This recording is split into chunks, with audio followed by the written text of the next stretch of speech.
Los Cedros, a commune located in the department of Santa Maria near the city of Córdoba in Argentina, became home to Ana Rosa Barrera, a 40-year-old woman with dreams of becoming a grandmother. Known by family friends as courageous and adventurous, Ana Rosa moved forward with resilience, even starting from scratch. Reports say she lived in a tent for 4 years, though her reasons remain unclear. Ana Rosa worked passionately at the Secretariat for Children, Adolescents, and Families in Córdoba and also ran an upholstery workshop with her partner, Marcelo Favio Ferretto, whom she met through a sewing job for his business. By 2017, Ana Rosa, then 46, and Marcelo, 51, had been living together for a decade, sharing a mutual interest in Reiki, a practice involving palm-based energy healing for balance. However, their relationship began to face strain. Both had children from previous relationships, each with 4 children in total. 2 of Ana Rosa's children lived in Salto province, and the other 2 lived abroad, one in France and another about to become a father in Bolivia. Her parents and siblings remained in Córdoba. Ana Rosa enjoyed a strong bond with her co-workers, who had met Marcelo at social gatherings. He was known locally as a wallpaper maker, with his workshop near their home. People close to the couple described him as jealous and controlling, traits that increasingly disturbed Ana Rosa. On Sunday, May 28th, while visiting relatives in Villa Lenda, an argument broke out during the drive after Marcelo began scrutinizing Ana Rosa's cell phone. The argument continued in their home, even into the early hours of Monday morning. Neighbors heard them yelling and insulting each other. Then things calmed down, but not for long. Hours later, Marcelo reported to the police that his wife was missing. Although the media gave different versions of when the man filed the report, most of them agree that he came to the 18th police station on Tuesday, May 30th. Marcelo told police officers and repeated to the media that early Monday morning he woke up at 6 a.m., as he usually did. His wife was already gone. He clarified that Ana Rosa usually got up early to feed the dogs before leaving the house. Up to this point, everything indicated that it was a Monday like any other and he was going about his daily business. Residents of Los Cedros in the province were shocked by the news of the disappearance of one of their residents and the grief-stricken husband's statement that the last time he saw Ana Rosa was when they went to bed on Sunday night and Monday night. According to some digital newspapers and TV stations, Marcelo realized that something strange had happened when he received a call from Ana Rosa's colleagues. They were perplexed because she did not show up for work since she was a person incapable of being absent without a valid reason. On the other hand, recalling the last few hours before filing the application, Marcelo explained that on Monday, he accidentally found Ana Rosa's white Chevrolet automobile.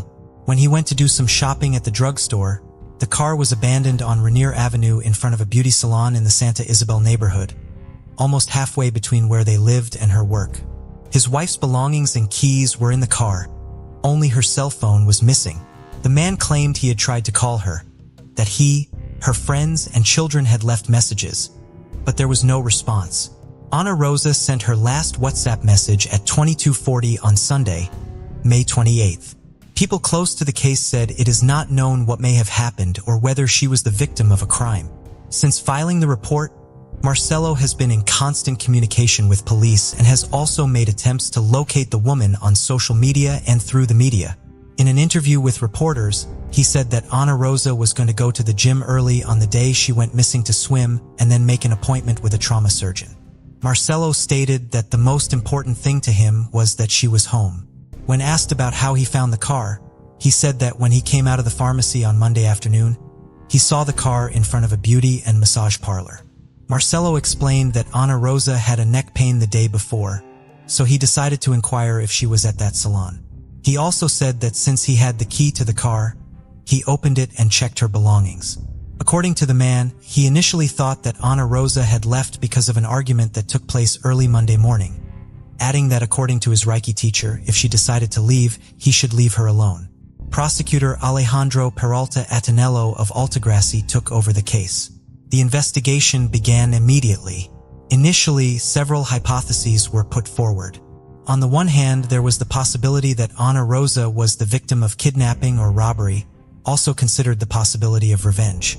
It was not excluded that she left voluntarily. As part of the investigation, Marcelo testified for more than 14 hours.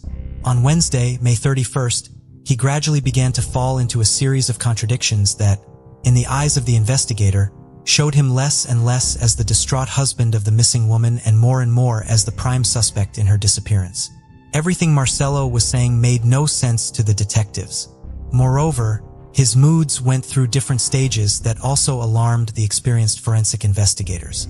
At first, he seemed euphoric, confident, and constantly giving interviews to the press.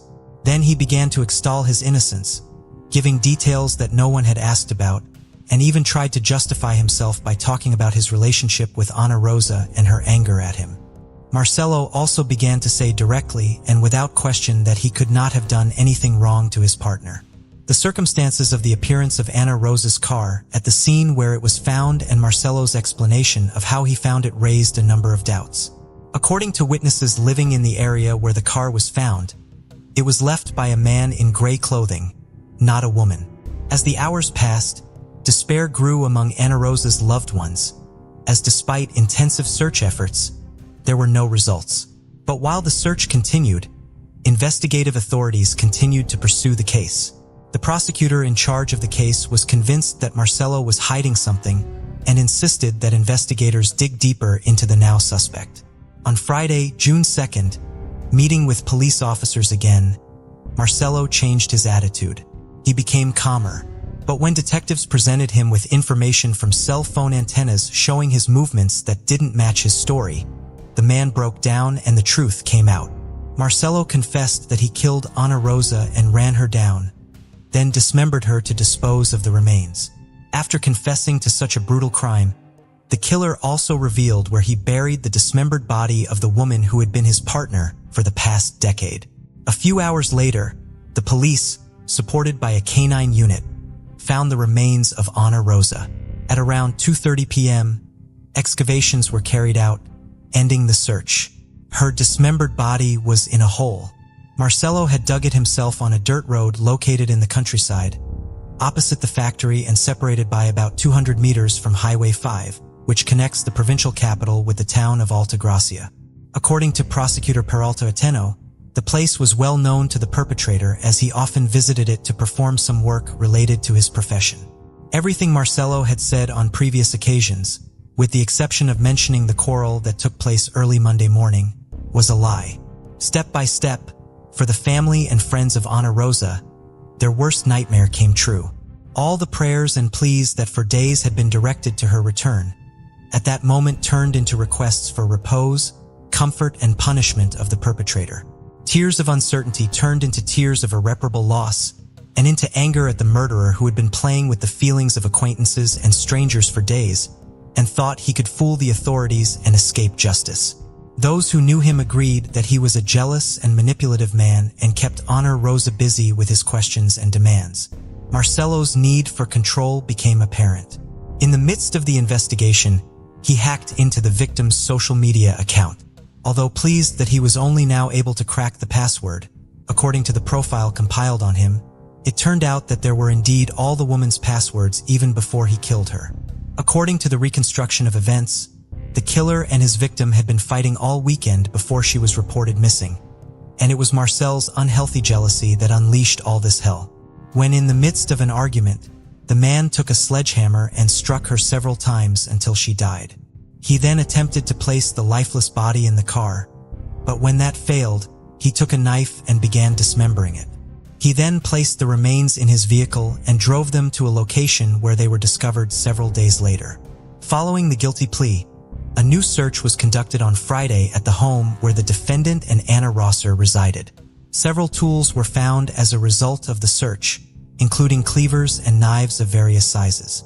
Marcelo was arrested and spent his first night in jail. He was charged with aggravated murder, murder of a woman, and gender-based violence, which carries a life sentence. Prosecutor Peralta Atanla clarified that the statement of the accused when he took responsibility for the crime could not be considered a confession. Therefore, the record only recorded that he confessed to the crime while being interviewed as a witness, adding that the statement would be made in the coming days when the necessary evidence to support the charges would be gathered. Among the documents to be used in the case are the final autopsy report, the forensic report of the vehicles and items collected during the searches, and the results of the luminol test conducted at various locations. The defendant's lawyer, Jose Luis Saca, said the same day that despite the confession, he would ask for his client's release. He argued that what the police said had no legal force and could only serve as an indication to the prosecutor for procedural jeopardy, but it would not be valid. In addition, the defense counsel stated that his client was not going to give any testimony. The examinations continued over the weekend, and on Monday, June 5th, the preliminary autopsy report was published. According to this report, the cause of death of Ana Rosa was severe head trauma. The defendant's lawyer stated that he was waiting for the secrecy to be lifted in order to review the evidence against his client, and that the most important for him were the psychiatric and psychological evaluations to know Marcel's emotional state, which would probably be one of the aspects raised by the defense. Then, on June 9th, it was learned that luminol tests had been conducted in the house where the victim and the defendant lived during the last few hours. These tests indicated the presence of a large amount of blood that had been washed into the patio. The medical examiners also learned new details after autopsying the remains, including cuts on the extremities that were inflicted by a person skilled with a knife. A cut measuring 18 centimeters by 7 centimeters deep was found on the victim's neck, which reached the cervical region. As a result of all these circumstances, the prosecutor's office brought Marcelo Fabio Ferreira to trial on the charge of double aggravated murder because of the relationship with the victim and because of gender-based violence. After Ana Rosa's disappearance, her acquaintances provided information about her partner and their relationship to both the media and the authorities. One of her friends, Viviana Lujan, said that Ana Rosa began to change her style and stopped wearing lace-up shoes to work. She also let her hair down and admitted to Viviana that she felt prettier and more of a woman. It was these changes, according to Viviana, that caused arguments with Marcelo. Other friends also claimed that Ana Rosa had been in a good mood lately and seemed happy. She revealed that she and Marcelo have been having difficulties, but they have been working on improving their relationship. Moreover, the couple took some short trips together. Marcelo's trial for the murder of Ana Rosa began almost 2 years after the crime. The prosecutor's office explained the seriousness of the charge in detail to the jury. According to the final autopsy results, Ana Rosa received a strong initial blunt force blow to the face, from which she lost consciousness. Then she received several blows to the head, resulting in the crushing of her skull. At the first hearing, the defendant chose to remain silent. Thereafter, the testimony of witnesses was heard. The first witness, Deborah Territorios, one of Ana Rosa's daughters, testified that ever since her mother met Marcelo, she had been gradually estranged from the children and other family members. The girl reported that they were the first to move from Salta with her father, followed by her older siblings. This geographic distance exacerbated the lack of communication with her mother. Deborah also noted that when they were alone with their mother, Ana Rosa was a loving and caring mother. However, as soon as Marcelo showed up, her mother would distance her from her. The girl even said that sometimes she had to leave her mother's house quickly because she knew Marcelo was coming soon. Another relative who testified was Ana Rosa's cousin, Roberto Enrique Reina, in whose house the couple's quarrel began on May 28, 2017. The man recounted what happened that day. According to him, the quarrel started because of a message that Marcelo found on Ana Rosa's cell phone. However, during his testimony, Roberto said that Marcelo's jealousy didn't seem like something out of the ordinary, which didn't help the charge as much. The prosecutor in this indictment talks about the dominance of the accused over the victim, asymmetrical relationships, the objectification of the woman in front of third parties, and the context of gender violence. The case file mentions situations indicative of obsessive jealousy on the part of the accused. Thus, Marcelo signed up for the classes that Ana Rosa decided to attend, was on the same schedule as the woman, and had complete control over her. As anticipated from the beginning, after the arraignment, the defense strategy was based on changing the charge, questioning the actions in which their client told the police that he had committed the crime. It should be recalled that Marcelo was testifying as a witness at the time, and the defense attorney was not present. If it is found that the police were already investigating the accused when he stated that he killed Ana Rosa, his confession may be invalidated. So could the other case files. However, according to the prosecutor, Marcel's statement when he took responsibility for the crime was evaluated based on Supreme Court jurisprudence and was admitted as evidence, even if he did not say it in the presence of a lawyer. On the second day of the hearing, testimony continued. Among them was the testimony of Fernando Valima, the victim's girlfriend, who stated that the accused was a controlling person and that he had become very violent recently before the murder. Fernando, who was a co-worker of the victim, testified that when Ana Rosa began a relationship with Marcelo, she became distant and then reappeared with the intention of renewing the friendship. Fernando stated that the defendant sought to follow his partner in all her actions. In particular, she mentioned the Reiki classes he began taking after Ana Rosa did.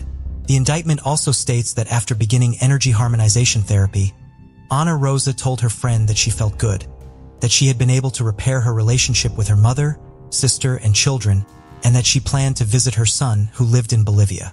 However, as she began to feel these positive changes, Marcelo became increasingly aggressive, according to Fernanda. Ana Rosa once said that women have a chance of getting something if they have a great attitude, to which he vehemently replied that they are all idiots who end up dying in a ditch. According to Fernanda, the spouses had not been living in the same room lately. Ana Rosa slept on the top floor and Marcelo on the ground floor. On the second day of the hearing, Claudio Bustamante, the police officer who received Marcelo's statement on May 2, 2017, also testified. He assured the jury that it was a spontaneous act, as the man had cracked without pressure from the police officer during the interrogation. Marcel was heard. He said that on Monday Ana Rosa had told him that he no longer satisfied her and that she was cheating on him. He admitted that this had made him angry and that he had hit her, although he did not remember with what. Marcelo later said that he fell asleep at the table. He then got up and went to bed. The man added that it was all like a dream, like something unreal. He assured that if he had been fully conscious, he would never have committed such an act. Then, with tears in his eyes, Marcel apologized to the community, to Ana Rosa's family, and to his own relatives for what they had been through. Finally, on April 11th, the jury of the 11th Criminal Court found Marcelo Fabio Ferri guilty of the double aggravated murder of Ana Rosa Barrera. He was sentenced to life imprisonment with the possibility of parole after 35 years of imprisonment, only on condition that he shows good behavior. When the verdict was announced, the victim's relatives cried and started shouting at the convict, calling him a murderer. They cursed him and wished him to rot in prison. As he was quickly escorted out of the courtroom, in turn, the prosecutor handling the case said that the jury's decision was in line with the prosecution and prosecution's request. It was also proven that Marcelo Fabio Ferri reacted in full consciousness and hatched a plan to kill Ana Rosa. Prosecutors argue that the desire to make it appear as if he was not in his right mind when he committed the crime was a strategy to avoid the maximum penalty. At the beginning of 2021 in the Philippines, a case emerged that captivated public attention. A tall, beautiful flight attendant celebrated New Year's Eve with a group of 11 men. After a night of revelry, she was found mysteriously deceased in a bathtub. As a result, the 11 men present that night initially became suspects. However, police later revealed that all of the men were gay, leading to their acquittal. The case sparked intense online debates, filled with speculation and various theories. But what really happened that night? Let's revisit the details of this New Year's Eve mystery in 2021. This story takes place in Manila, the bustling capital of the Philippines, known for its rich history, iconic tourist spots, and thriving shopping scene. The central figure of the story is Christine Angela, born on April 13, 1997, in Dillon, Los Santos, Philippines. Christine was the second of 4 children. From a young age, she was admired for her beauty, drawing compliments from neighbors. Alongside her striking looks, she was known for her dedication to her studies, becoming the model child in the eyes of many parents in her community. After finishing high school, she studied at Minden University, Philippines. She has a cheerful personality and often shares her life on social networks. In addition, she also actively participates in beauty, dance, and modeling contests and has achieved good results. In 2017, She participated in the Miss Universe contest in the Philippines and won runner-up. During the next 2 years, she was still active in the beauty modeling field, but had not yet made a name for herself. After that, she changed her goal to a job that many girls dream of, which is a flight attendant. Because she was so excellent, she easily passed the selection test and officially became a flight attendant for Philippines Airlines in 2019. To facilitate work, she moved to Manila, the capital of the Philippines. After becoming a flight attendant, she had an extremely happy life. She often shares her beautiful photos on social networks. With her tall, beautiful, and sweet appearance, she quickly gained more than 148,000 fans and became a small celebrity on social networks. On December 28, 2020, she posted a photo with the status line, "Last flight of the year." The above flight turned out to be the last flight of her life. December 31st, 2020 is an unusual day for many people because passing zero means a new year and everything is a new beginning. She also decided to do something for this day. After thinking, she planned to invite a few friends to celebrate New Year's Eve together. Coincidentally, at that time, 3 of her friends actively invited her out. The meeting location will be the 4-star City Garden Hotel in Makati City. That day, she checked into the hotel with 3 friends, Romeo Gallo, Goodman, and Jonah. They registered in room 2209. Initially, it was just a small party of only 4 people, but 3 of her friends invited 8 more people to join the party. The 8 of them checked in to room 2207, right next to room 2209. What is worth noting is that she did not know the above 8 people. Besides her, the remaining 11 people are all men. A party consisting of just 1 girl and 11 men. You can imagine how crazy that scene was. 12 people drank happily until 6 a.m. After a crazy night, 12 people fell asleep. It was 10 a.m. the next day. Galileo was the first to wake up. He walked into the bathroom bewildered and saw her lying in the bathtub. He thought that she must have drank too much last night and slept here. Instead of waking her up, he covered her with a blanket and continued to sleep in bed. At noon, he woke up and went to the bathtub to see if she was awake. From afar, he saw that her face was a strange shade of blue. Feeling something was wrong, he went to check her breathing but was immediately frozen because she had passed away. He quickly called his 2 friends, Goodman and Jonah, to help. The 3 of them had never experienced such a thing before and were all very panicked. At first, they tried to use artificial respiration to save her, but it didn't work. Immediately after that, the 3 of them and hotel staff immediately took her to Makati Hospital. The hospital concluded that she had passed away before being taken to the hospital, with the cause of death being a ruptured aortic aneurysm. On January 2, 2021, a forensic pathologist conducted an autopsy, and the results coincided with the hospital's conclusion that she died due to a ruptured aortic aneurysm. However, the forensic department also found bruises and scars on her right hand, right thigh, knee, and ankle, as well as scratches on her inner thigh. More importantly, there were scratches and lacerations on her private area. The above suggests that she may have suffered a serious attack before her death that led to the rupture of an aortic aneurysm. Makati City Police Chief Hathu Pashida concluded that this was a crime. It was possible that 11 men who were with her did it, and all of them became suspects. Sperm was also found in her body, which is also important physical evidence for the nature of the case. Philippine National Police Chief Daybold Sinas said, "We have arrested 3 of them. The remaining 8 are being sought." He also reminded the remaining 8 to surrender within 72 hours. If otherwise, the consequences will be very serious. As soon as the information was released, the incident caused an uproar in the Philippines. A flight attendant and 11 men had a crazy night, and the flight attendant eventually passed away. Everyone competed to discuss the above story. Many people condemned the 11 men and hoped that the police would severely punish them.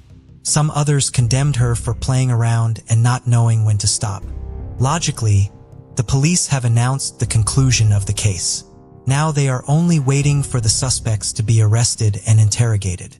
But what people did not expect was that the case took a new direction.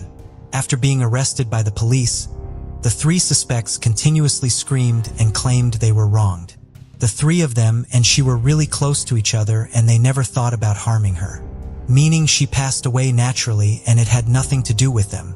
All three of them even admitted that they were only interested in men and had no interest in women.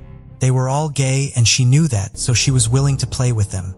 They drank quite a bit that night, but that was it. They didn't do anything to her. They also revealed that the 8 friends they invited were all gay. They didn't like women, so they wouldn't do anything to her. At that time, many insiders spread the news on the internet and said that the above suspects were really only interested in men and had no criminal record. Family members of the 11 suspects also began to speak out.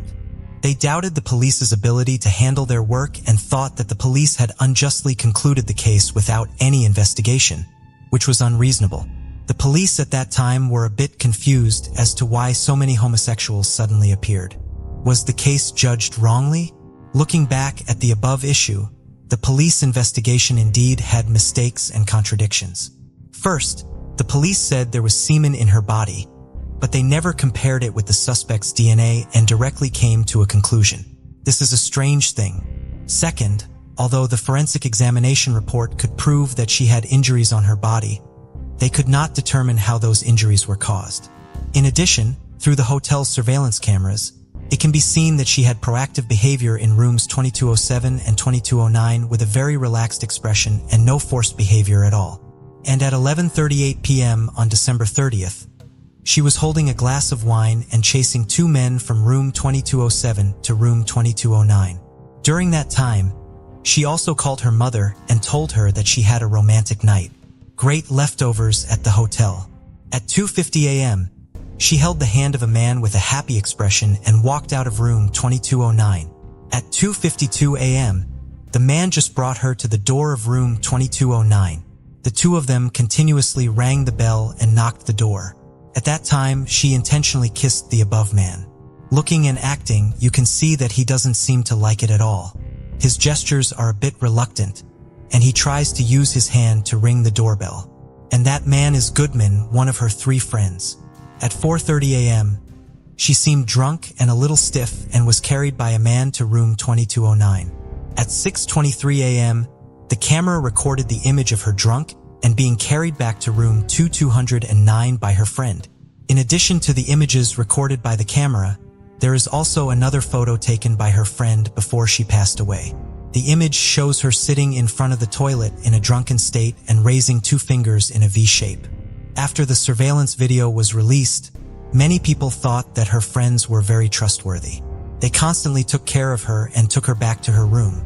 They showed no signs of committing a crime. Based on the above findings, the police released the 3 of them and changed their stance that the samples taken from her may have been contaminated due to the embalming process before the autopsy. She died of natural causes unrelated to the above 11 men. The above developments caused many Filipinos to stumble. After listening to the police's conclusion about the case and even pursuing the suspects, in the blink of an eye, they were all innocent and became unrelated people. It was funny. After the information was published, people began to condemn the ineffectiveness of the police. Some people even suspect that the Philippine police and the 11 suspects are colluding with each other because the 11 suspects all have one thing in common, which is that their families are very wealthy. Many people believe that their family used money and connections behind the scenes to put pressure on the police. The public then also put pressure on the police and the government to request a thorough reinvestigation of the incident. If there is corruption, it will not be tolerated. With so many injuries on her body, her family believed that their daughter had been drugged and abused. Although she was buried to find out the truth, her mother expressed that she was willing to exhume her daughter for further examination if necessary. Her family also denounced the police and medical examiner reports. The death certificate stated that the body had been embalmed previously, which was clearly inaccurate and contradictory. They believed that the police were too negligent and seriously negligent, so they sued. Her mother even called on the Philippine president to seek justice for her daughter. On January 27, 2021, after a long investigation, the Philippine National Bureau of Investigation held a second hearing and released the final forensic report. The report indicated that her heart rate weighed 500 g, while a normal person's weight is only 300 g. In addition, Signs of internal bleeding were also found in her kidneys, and the cause of death was determined to be the aorta. Excluding murder, it could be because she drank alcohol and was too excited, causing her blood pressure to increase, leading to the above situation. Police also found some white powder in the hotel room, but upon inspection, it was only table salt and not contraband. They also tested 11 suspects separately and found nothing unusual, found no contraband in her body, and only found residue of high blood pressure medication. Police also do not know how the bruises on her body were caused. However, 3 of her friends said that maybe because they were drunk, they bumped into each other.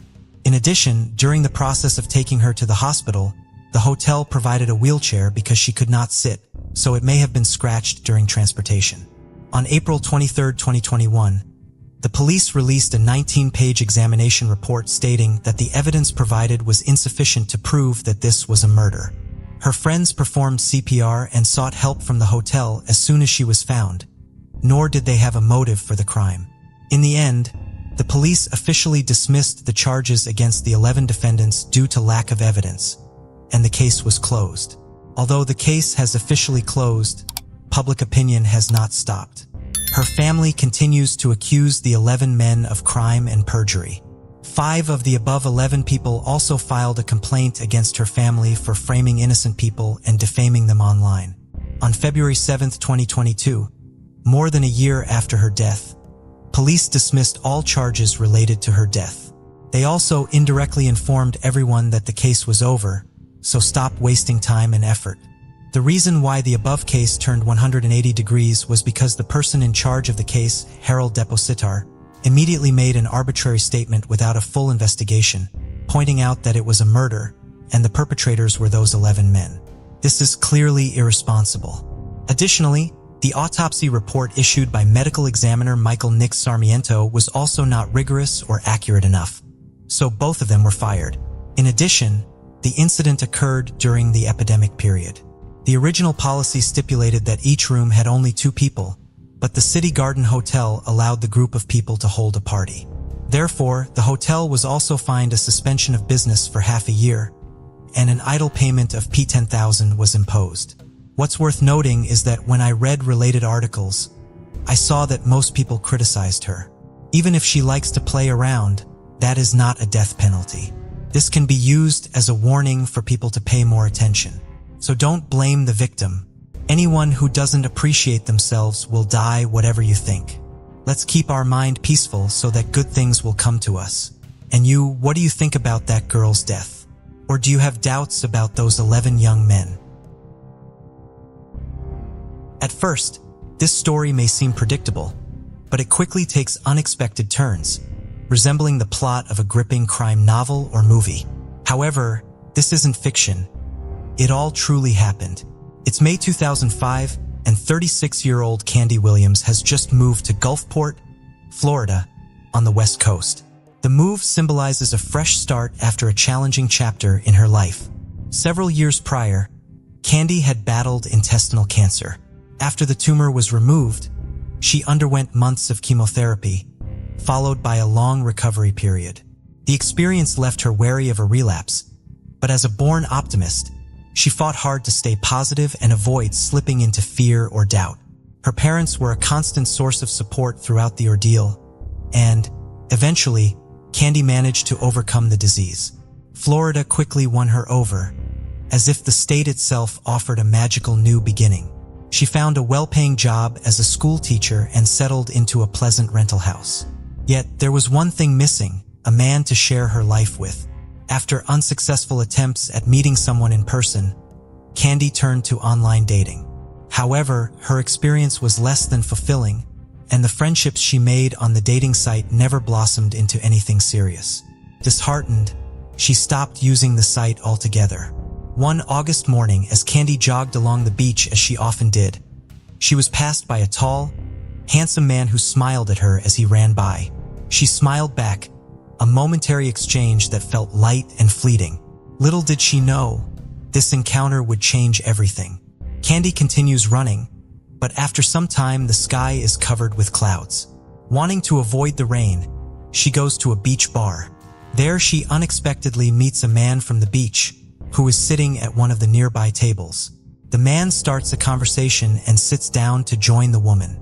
Candy learns that the man's name is Joe Collier, Joe from Yovan. He is 37 years old, from the state of Indiana, divorced and also recently living in Florida. He talks about his son, whom he misses very much. Also, Candy talks a lot about herself, her illness, and her beginnings here in Florida. She has a wonderful conversation with Joe, as if she has known him for many years. He is not only kind, but open, witty, and gallant. The conversation drags on for a couple of hours, and it's already evening when Joe walks Candy to her house. As they say goodbye, the woman thinks about how much she would like something more to come out of this acquaintance. So she is very pleased with the text message he gets from Joe later that evening. "This was my nicest evening in Florida so far." Candy feels that there is a chance for something more serious. Indeed, friendship is developing. Although Joe travels extensively, either for work or to visit his son, he regularly interacts with Candy via the internet. They both understand each other very well on all levels, and their acquaintance deepens. Candy only notices that there's one topic she doesn't want to discuss: his childhood. Joe avoids answering questions about his parents, where he was born and raised. Candy thinks it's weird, but thinks Joe must have some bad memories and needs to be given time to open up. That moment is indeed coming. Joe confesses that he was given up for adoption as an infant. His adoptive parents were wonderful and he felt loved by them. But when he was 14 years old, there was an accident. A drunk driver drove into their car. Joe pulled his mom out of the wreckage. He had to watch her die. His father also died of his injuries. Over the next few years, he was raised by his aunt, who didn't care much for him. That's why Joe would love to find his biological mother. In December, a few months after they met on the beach, Joe moves in with Candy. Candy's mom is skeptical. First of all, she thinks that there should be a wedding first. But she soon accepts the fact that Candy is in love and, most importantly, very happy. Indeed, Candy and Joe's life together is going wonderfully. But at the very beginning, Candy notices something strange. Her partner doesn't get any correspondence. When asked about it, he replies that he does everything online. Candy is satisfied with this explanation and soon forgets about the matter.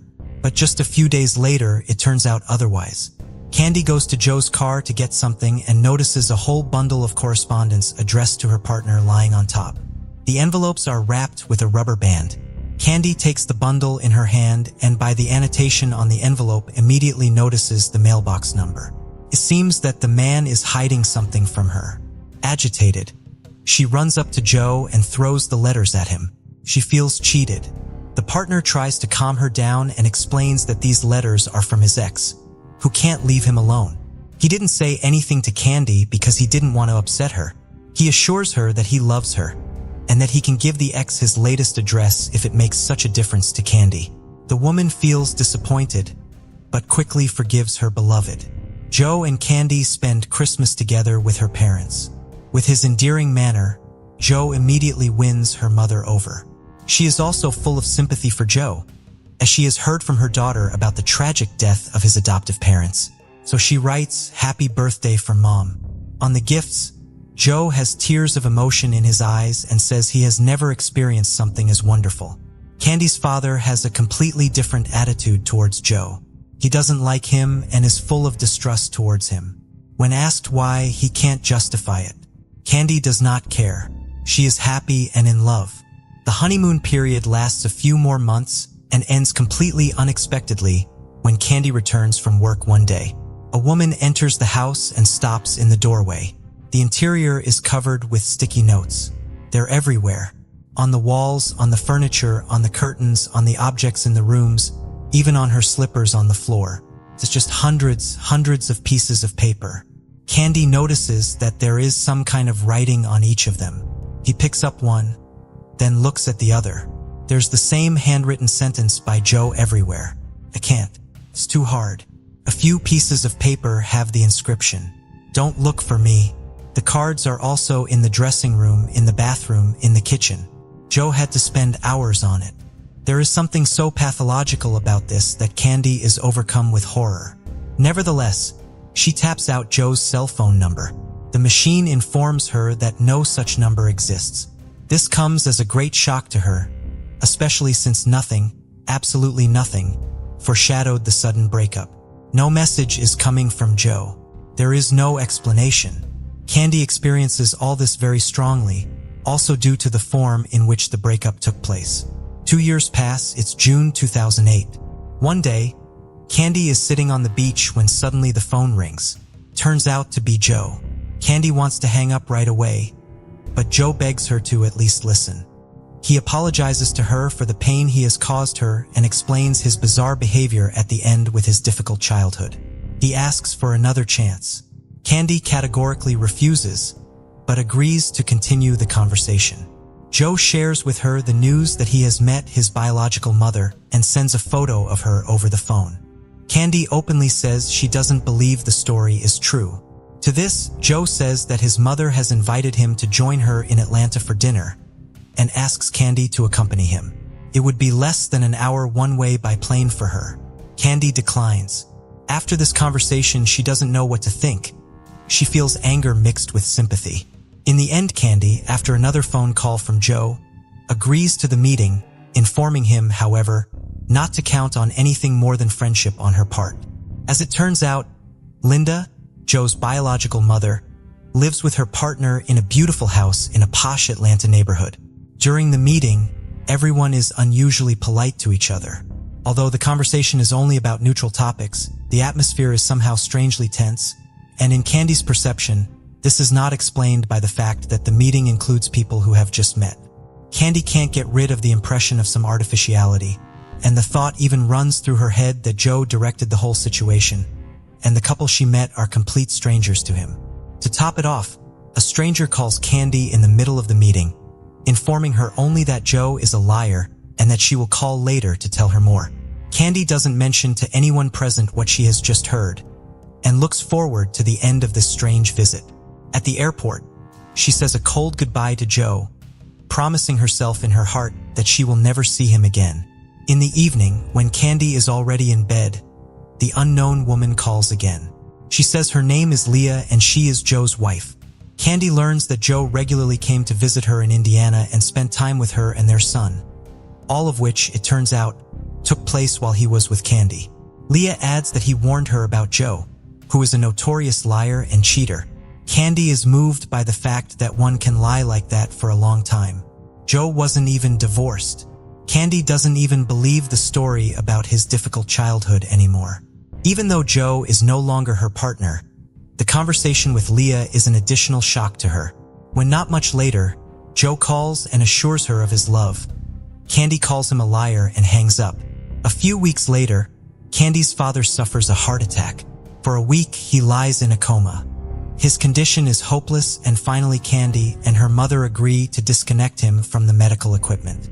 Joe learns of his death and offers his help. Candy is in such a state that she has no strength to protest. The man at this time is a tremendous support for her and her mother. He helps with everything as much as he can and acts with genuine commitment in doing so.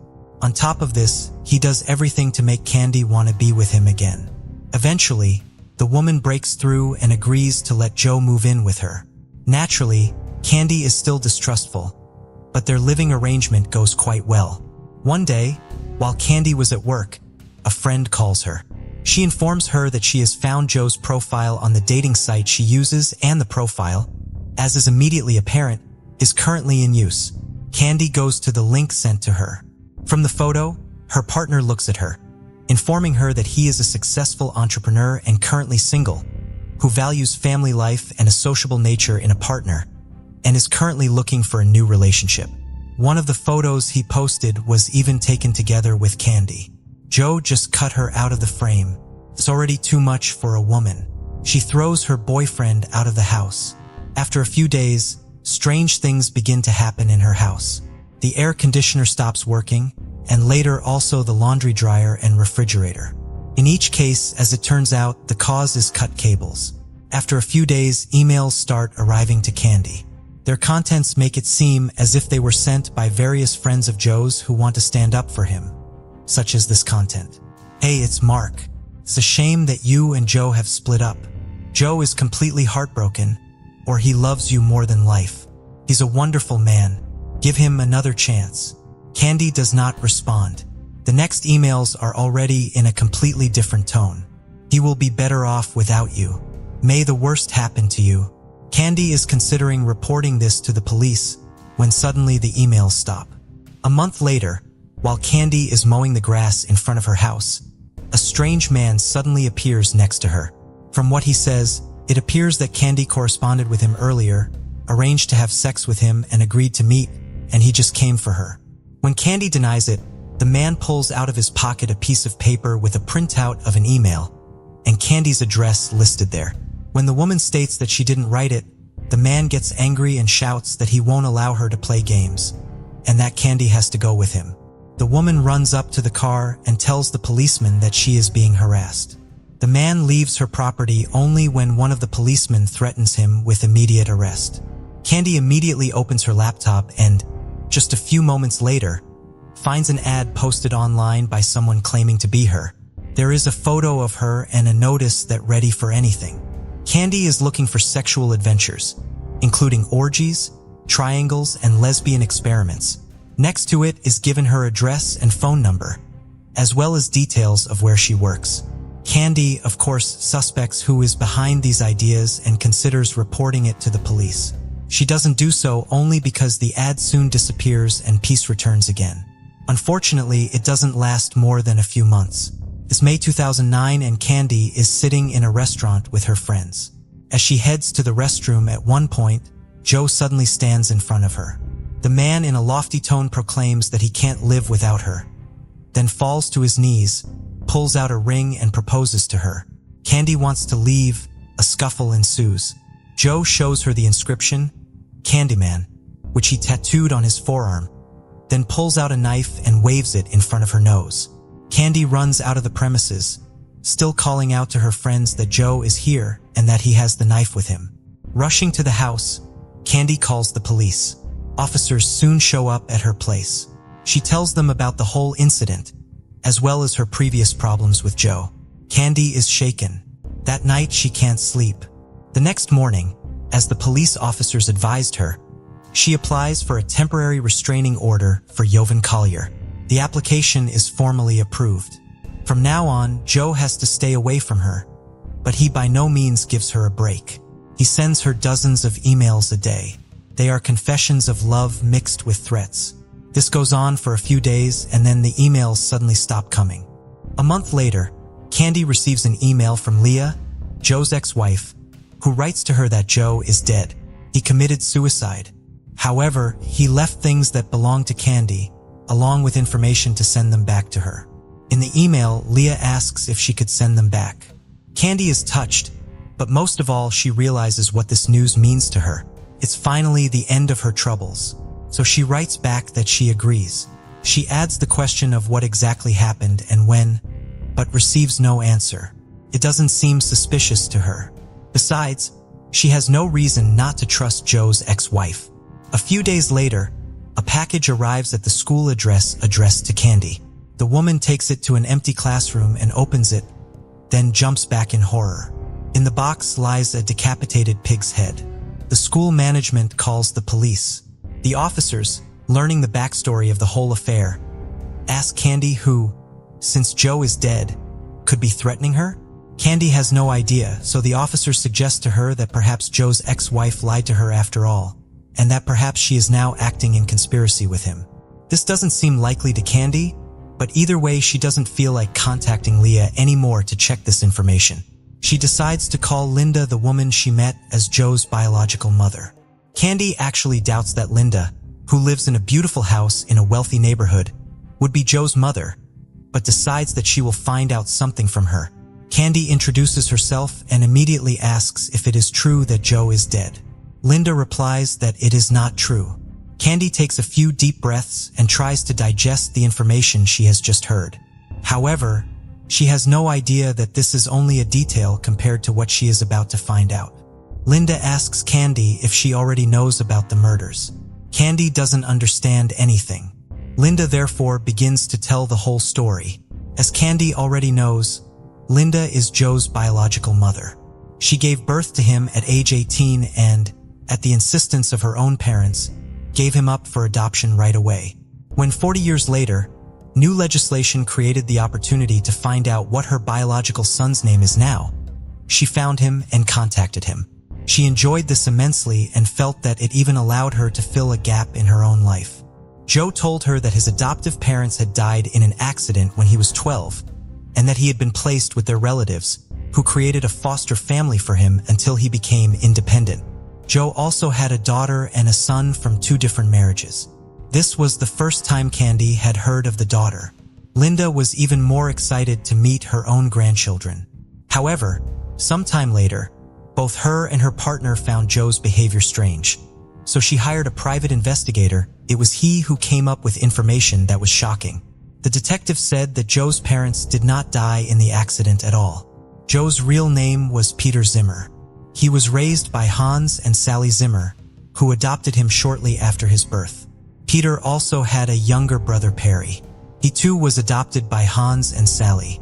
Peter and Perry grew up in the small town of Mineral Point, state of Wisconsin. Peter has always been a difficult child and has never been able to adapt. In May 1983, when Peter was 14 years old and the whole family had just moved to a new house, alarming information reached local police that teenager Peter Zimmer was telling his friends that he was planning to murder his family. It was hard to believe the reality of these intentions. But as a precaution, the policeman decided to drive over to the Zimmer home and check that everything was in order. Unfortunately, it turned out to be too late. The policemen find themselves in the middle of a bloody crime scene. Parents Hans and Sally are dead. Their son Perry is dead.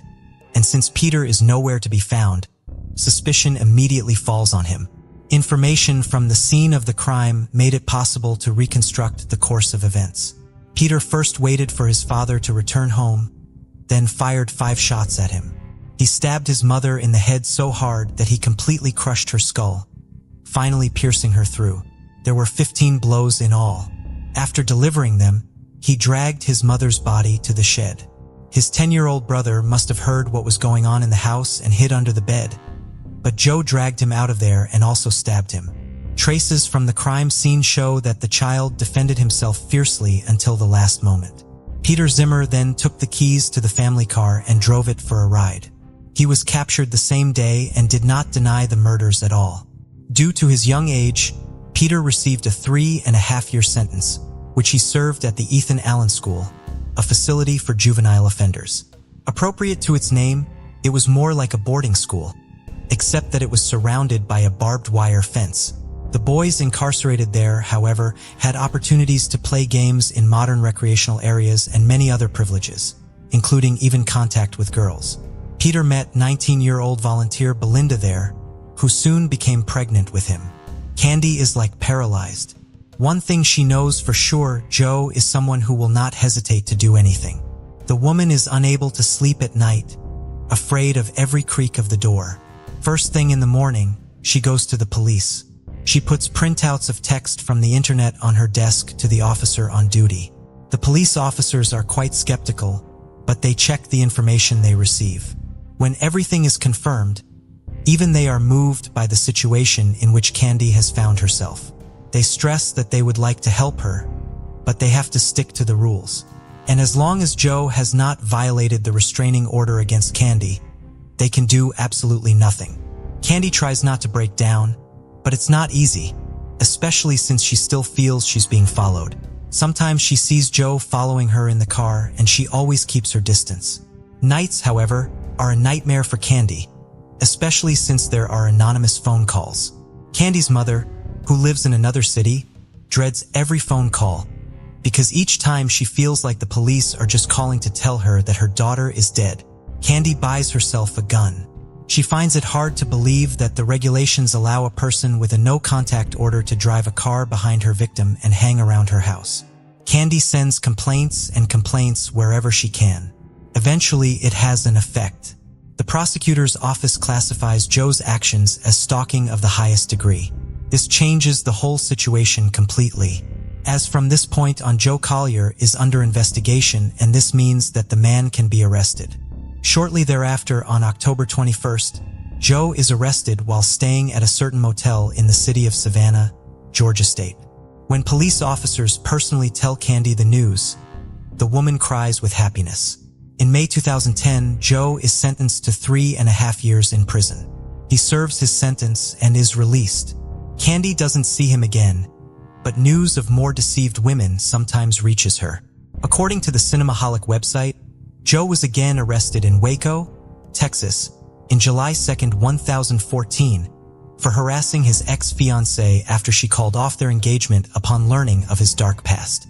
Surprisingly, however, not only did he post the $150,000 bond, but when he pleaded guilty to 3 counts of harassment in 2015, he was sentenced to time served. Joe then indicated that he planned on relocating to San Diego, California, and that's the last anyone has ever heard from him in public. William and Sandra's story began in 1983 when they first met at church. At the time, William was 18 and Sandra was only 16. With their parents' approval, the young couple soon married and settled in the small town of Logan, Ohio. Bill Inman, as he was known, saw himself as a devoutly religious man. He worked as a construction laborer and spent his free hours serving at the Tabernacle of Faith Evangelical Church near Nelson Villa, where he played musical instruments. Meanwhile, Sandra was a homemaker, supporting Bill in his spiritual endeavors. In 1984, they welcomed their first child, a son named William Jr.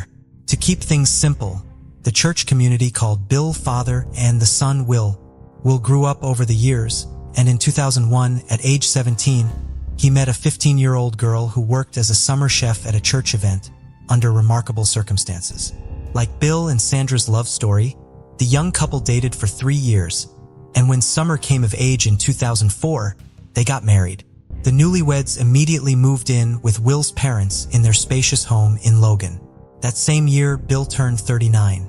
Inman, a self-proclaimed spiritual leader, converted his garage into a makeshift church and began holding services there, despite the skepticism of the locals. His mysterious house gradually attracted parishioners, first neighbors, and then their acquaintances to pray and leave donations. In 2005, Will and Summer became the happy parents of a boy named Alex. However, along with the joys of parenthood, the young couple faced financial hardship, as Bill's church activities did not bring in significant income. The family decided to try their luck in another state in search of a better life. They moved to Florida in 2006. In their new location, Bill and Will quickly found jobs in the construction industry, building hotels, while Sandra and Summer took care of the house and raised little Alex. However, after only 2 years, they longed for their homeland and decided to return to Ohio. Unfortunately, during their absence, they lost the right to buy their previous home in Logan and had to rent another place in rural Vinton. Almost immediately after returning in 2008, Will and Summer became parents again. This time, they have a daughter named Kay. 2 years later, the couple's third child, a girl named Alana, was born. Despite the challenges of parenting, young parents still try to make time for themselves. Almost every weekend, they leave the children in the care of Bill and Sandra, who happily take on the role of grandparents. Grandchildren have become the real meaning of their lives. In the spring of 2010, Bill Inman officially became the head pastor of Tabernacle of Faith Church. Together with his wife, he also founded a charity organization called Ranch of Mercy to help disadvantaged people who have lost jobs or housing. Bill dreams of building a large shelter for orphans and widows with his own hands, however, lacks funds to implement this plan. That's when Bill came up with the idea of organizing a lottery by selling tickets for $10 each. He hopes to raise the necessary amount. The lucky winner will receive a new house or $200,000. In addition, Bill promised 99 other valuable prizes. Information about the lottery is disseminated through local media and advertising. Bill personally went door to urge people to join the good cause and buy tickets. He assured that the total proceeds would be used to build a shelter for the needy. Inman sold 100,000 tickets and raised a $1 million. The prize draw is scheduled for September 2010. While Bill was engaged in charity work, personal problems began to arise in the family's life. In June 2010, tensions and difficulties began to emerge. In the summer of 2010, Summer confessed to her husband that she wanted a divorce after 6 years of marriage. Before that, she wrote a bitter line in her diary, "I'm so tired. Pleasing everyone is tiring. Don't I deserve to be happy? Don't I have the right to love again and feel loved in return? Maybe this isn't the best time, but I have to tell Will the truth that I don't want to be with him anymore. Who am I really? Because right now I'm just a slave following orders. I love my children very much and wouldn't trade them for anything, but I don't want them to see their mother simply following someone else's wishes. I don't know how Will react to this. Maybe he'll get angry, try to take the kids away, or start threatening to hurt me. Think we should have equal time with the kids. I know his parents will be against it and will try to convince me to stay, but I understand that it won't change anything. Will asked me what I wanted and I couldn't answer because I only knew what I didn't want. I don't want to feel unhappy. I don't want to feel trapped, but I'm still silent every day. That day, all I could do was cry and couldn't sleep anymore. I just don't know how to get out of this situation and make things right. I hope the next time I write this article I will find the answer." Summer filed for divorce and moved out of Will's house with the children and her essential belongings. She returned to her parents' house but did not want to deprive Alex, Kay, and Alana of contact with their father, so she allowed them to meet Will and his parents. 2 months after leaving her husband, Summer has gradually settled into her new life. Summer begins a romance with Adam Peters at the same time she gets a job as a cleaner at a bank in downtown Logan. Because she has no education, she cannot find another job. While September-October passed, the home lottery that Bill from Ranch of Mercy promised never took place. Moreover, the construction of the prize house had not even begun, and the organization was in no hurry to return people's ticket money. To make sure you don't fall asleep while listening to this story, I invite you to comment number 1 down in the comment section to know you're still listening.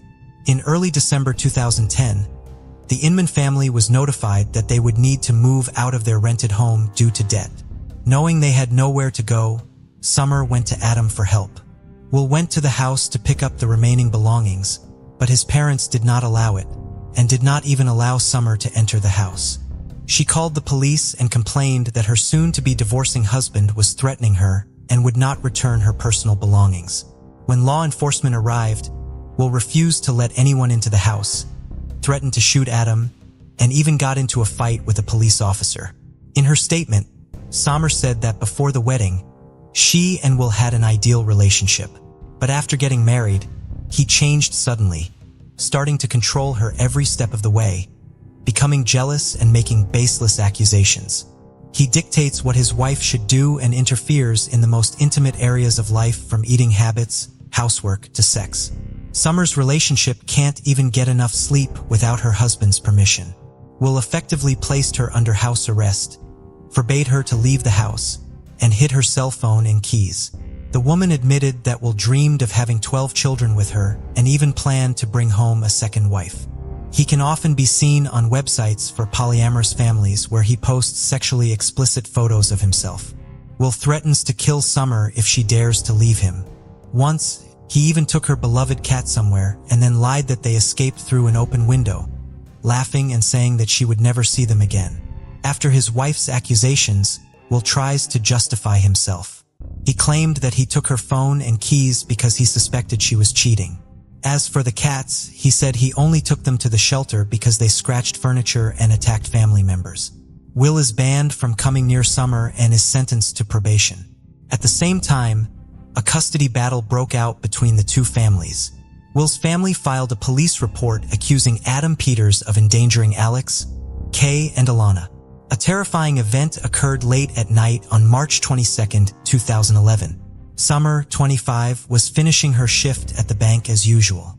She cleans her workspace and goes out around 11 at Cal PM to take out the trash. Before that, Summer sent a text message to Adam, whom she planned to meet after work, but he never saw his lover again. Worried, Adam went to the bank after midnight. He didn't find Summer, but near the trash can he saw her belongings. Her phone, keys, and headphones fell out a little further in the bushes, along with her jacket. Adam called the police and informed Summer's parents of her disappearance. At first, the The family thought that maybe Summer was late for work or had lost personal items, but the bank's security service assured them that they did not see her after the end of her shift. When law enforcement arrived on the scene, several witnesses, including 2 women who were jogging at the time, said they witnessed Summer being kidnapped by an unknown person. According to witnesses, an hour earlier as Summer approached the trash can, a white Ford Crown Victoria driven by a blonde girl pulled up. 2 men in black coats jumped out of the car, grabbed Summer and forced her into the back seat. The victim resisted, screamed and begged for help.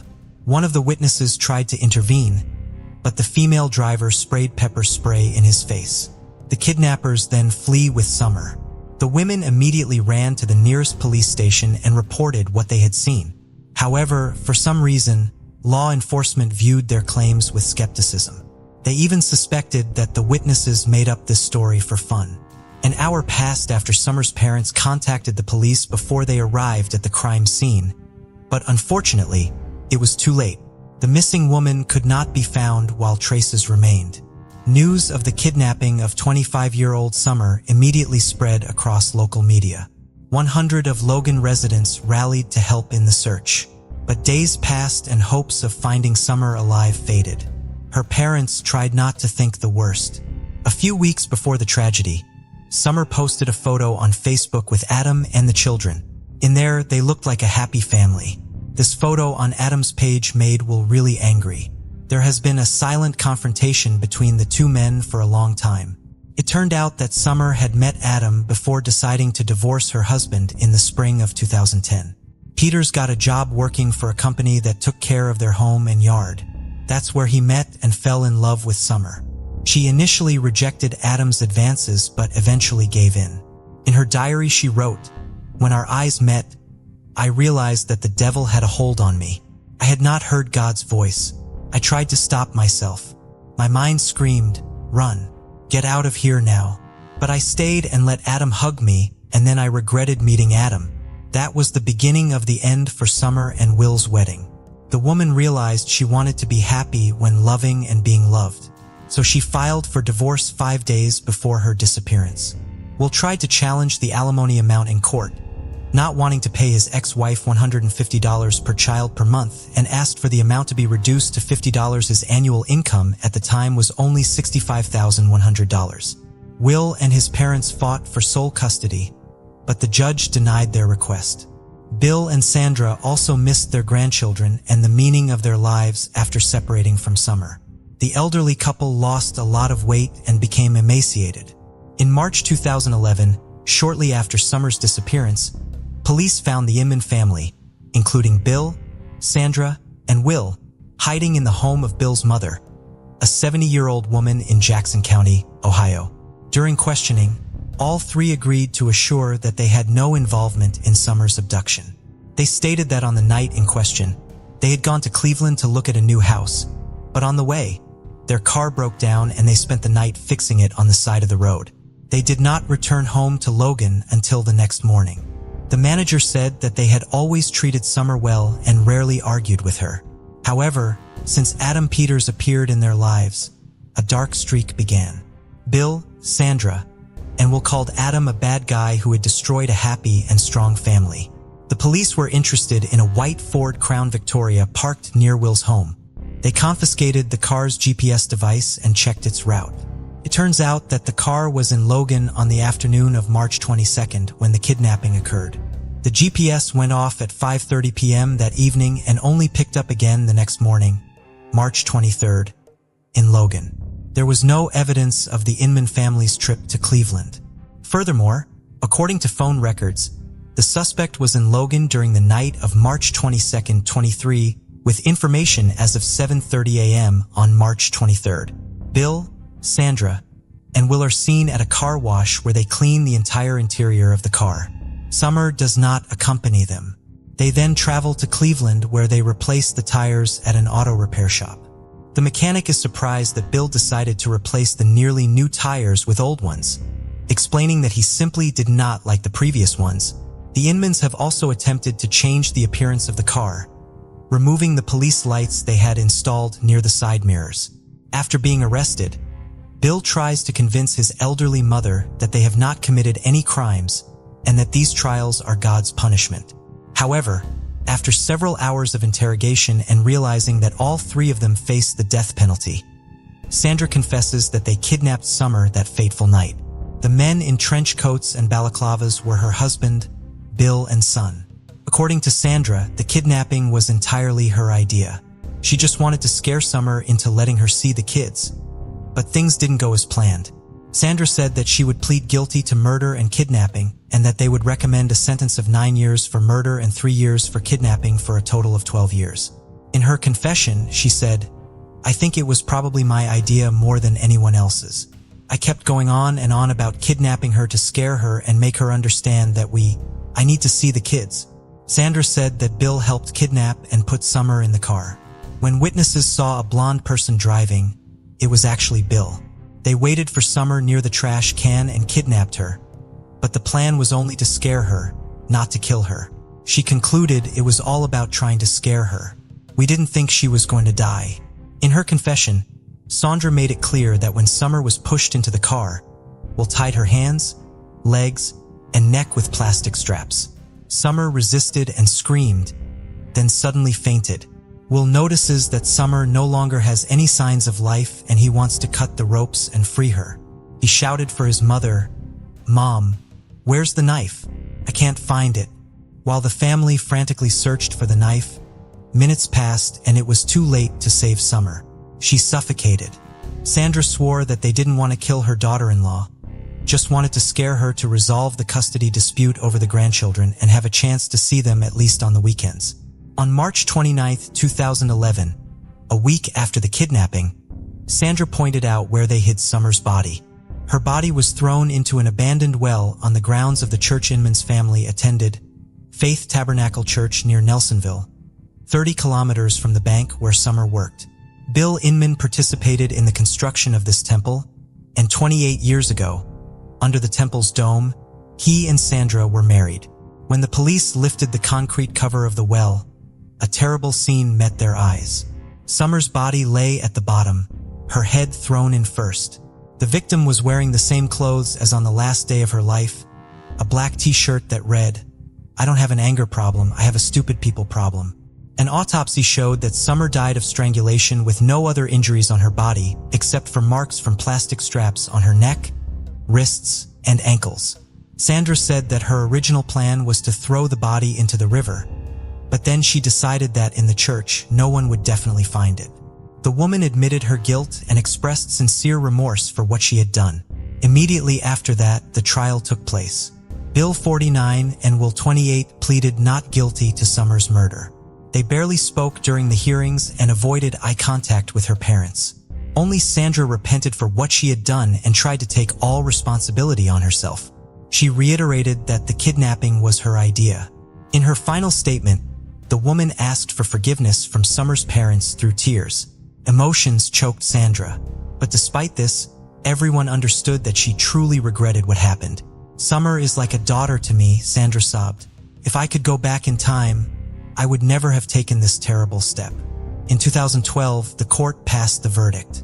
Bill and Will Inman received life sentences without the right of early release.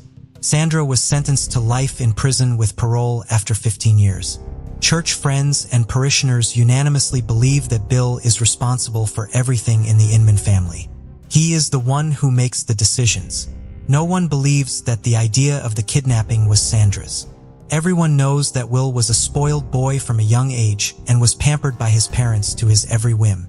The defendant herself understood that her husband and son were as guilty as she was, but Sandra tried to admit her guilt until the last minute in the hope of softening their fate.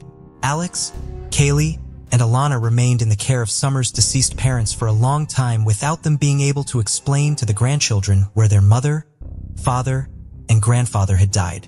The tragedy of the Inman family is a warning that hidden anger and the desire to control the lives of others can lead to deadly consequences. The character of the husband in this story, Will, suggests a complex psychological profile, possibly rooted in a troubled upbringing in a controlling and restrictive environment. His inability to let go of his wife and children, despite the clear dysfunction in the relationship, might indicate deep-seated issues. Growing up in a family dynamic where manipulation, control, and suppression of individual will were normalized could lead to maladaptive behaviors in adulthood. Will's obsessive need to get his wife and children back at any cost could reflect traits commonly associated with narcissistic or borderline personality tendencies. These traits often involve a strong desire for control, a heightened fear of abandonment, and difficulty with emotional regulation, especially under stress. However, without more context, it's difficult to pinpoint if there's a specific neurological basis for his behavior. Many of his actions could stem from psychological, rather than neurological factors. His lack of empathy and disregard for boundaries could also hint at underlying personality disorders that require professional intervention. Ultimately, the story highlights how unresolved anger and an inability to respect boundaries can escalate, leading to profound loss and pain for everyone involved. On January 1, 2009, Dana Claire Edwards had planned to visit her parents at their Fredericksburg ranch. The 32-year-old had been looking forward to celebrating New Year's Day with her family and her brother, Daryl Jr. Dana lived in an apartment in San Antonio, Texas, along with her two beloved pets, Grit, a Jack Russell Terrier who had been by her side for 11 years, and Toby, a recently adopted Maltese. Both dogs were rescues and had become central to her life. Grit, her loyal companion, was her constant. Toby, although newer to the family, was equally treasured for his loving presence. Together, the three brought Dana comfort and joy as she worked remotely from home. The evening before her trip, Dana joined some friends for a New Year's Eve celebration, relishing the chance to enjoy time with others before the drive ahead, her favorite way to kick off a journey. She enjoyed spending time with her pets, friends, and family. Dana was a warm and welcoming person. At the age of 23, she suffered a serious spine injury in a car crash that resulted in the breaking of 5 vertebrae in her neck. This caused her to withdraw from medical school. Despite this setback, Dana maintained a positive attitude, and she achieved great success. Dana worked at her family's construction business, where she excelled as a talented decorator and design consultant. Her strong work ethic and commitment to excellence allowed her to overcome her challenges and continue pursuing her dreams. The New Year's Eve event was a relatively low-key affair consisting of a small gathering of close friends. Instead of hosting a large and loud party, the group enjoyed good food, board games, conversation, and general fun.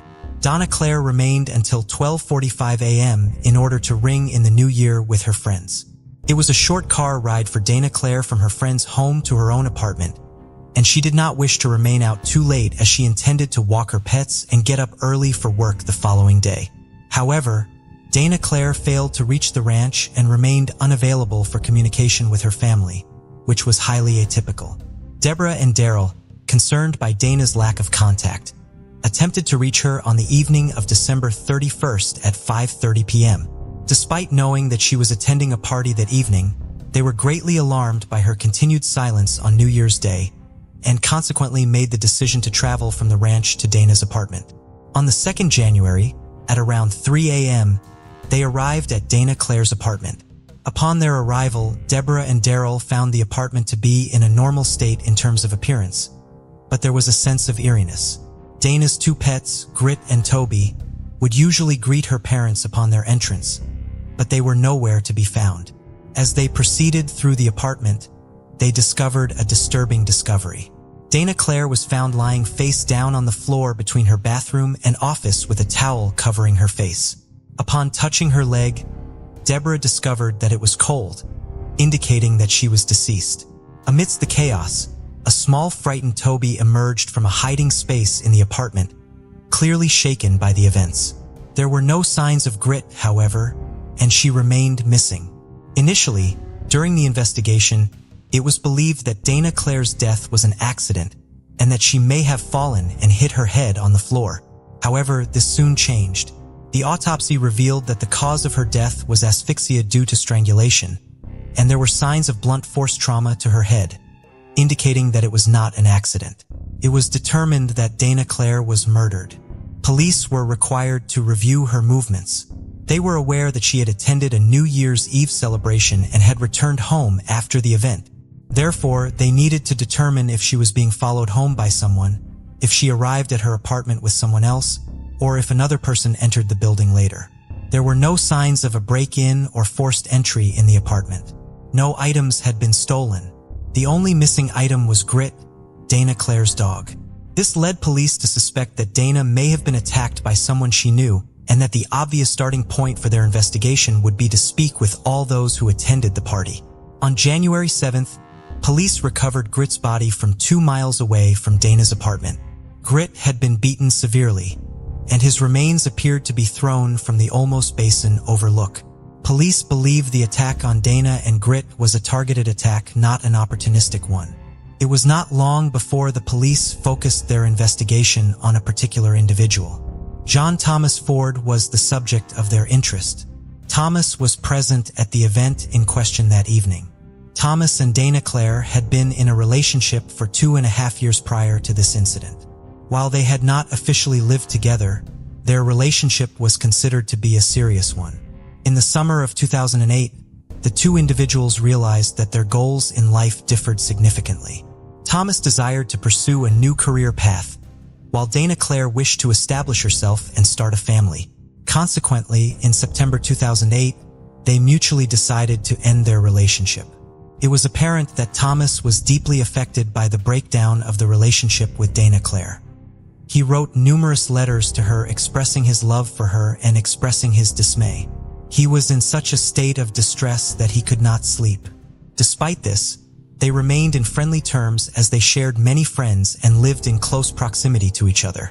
They socialized frequently, and when Thomas threw him a 40th birthday party, Dana Clare was even invited.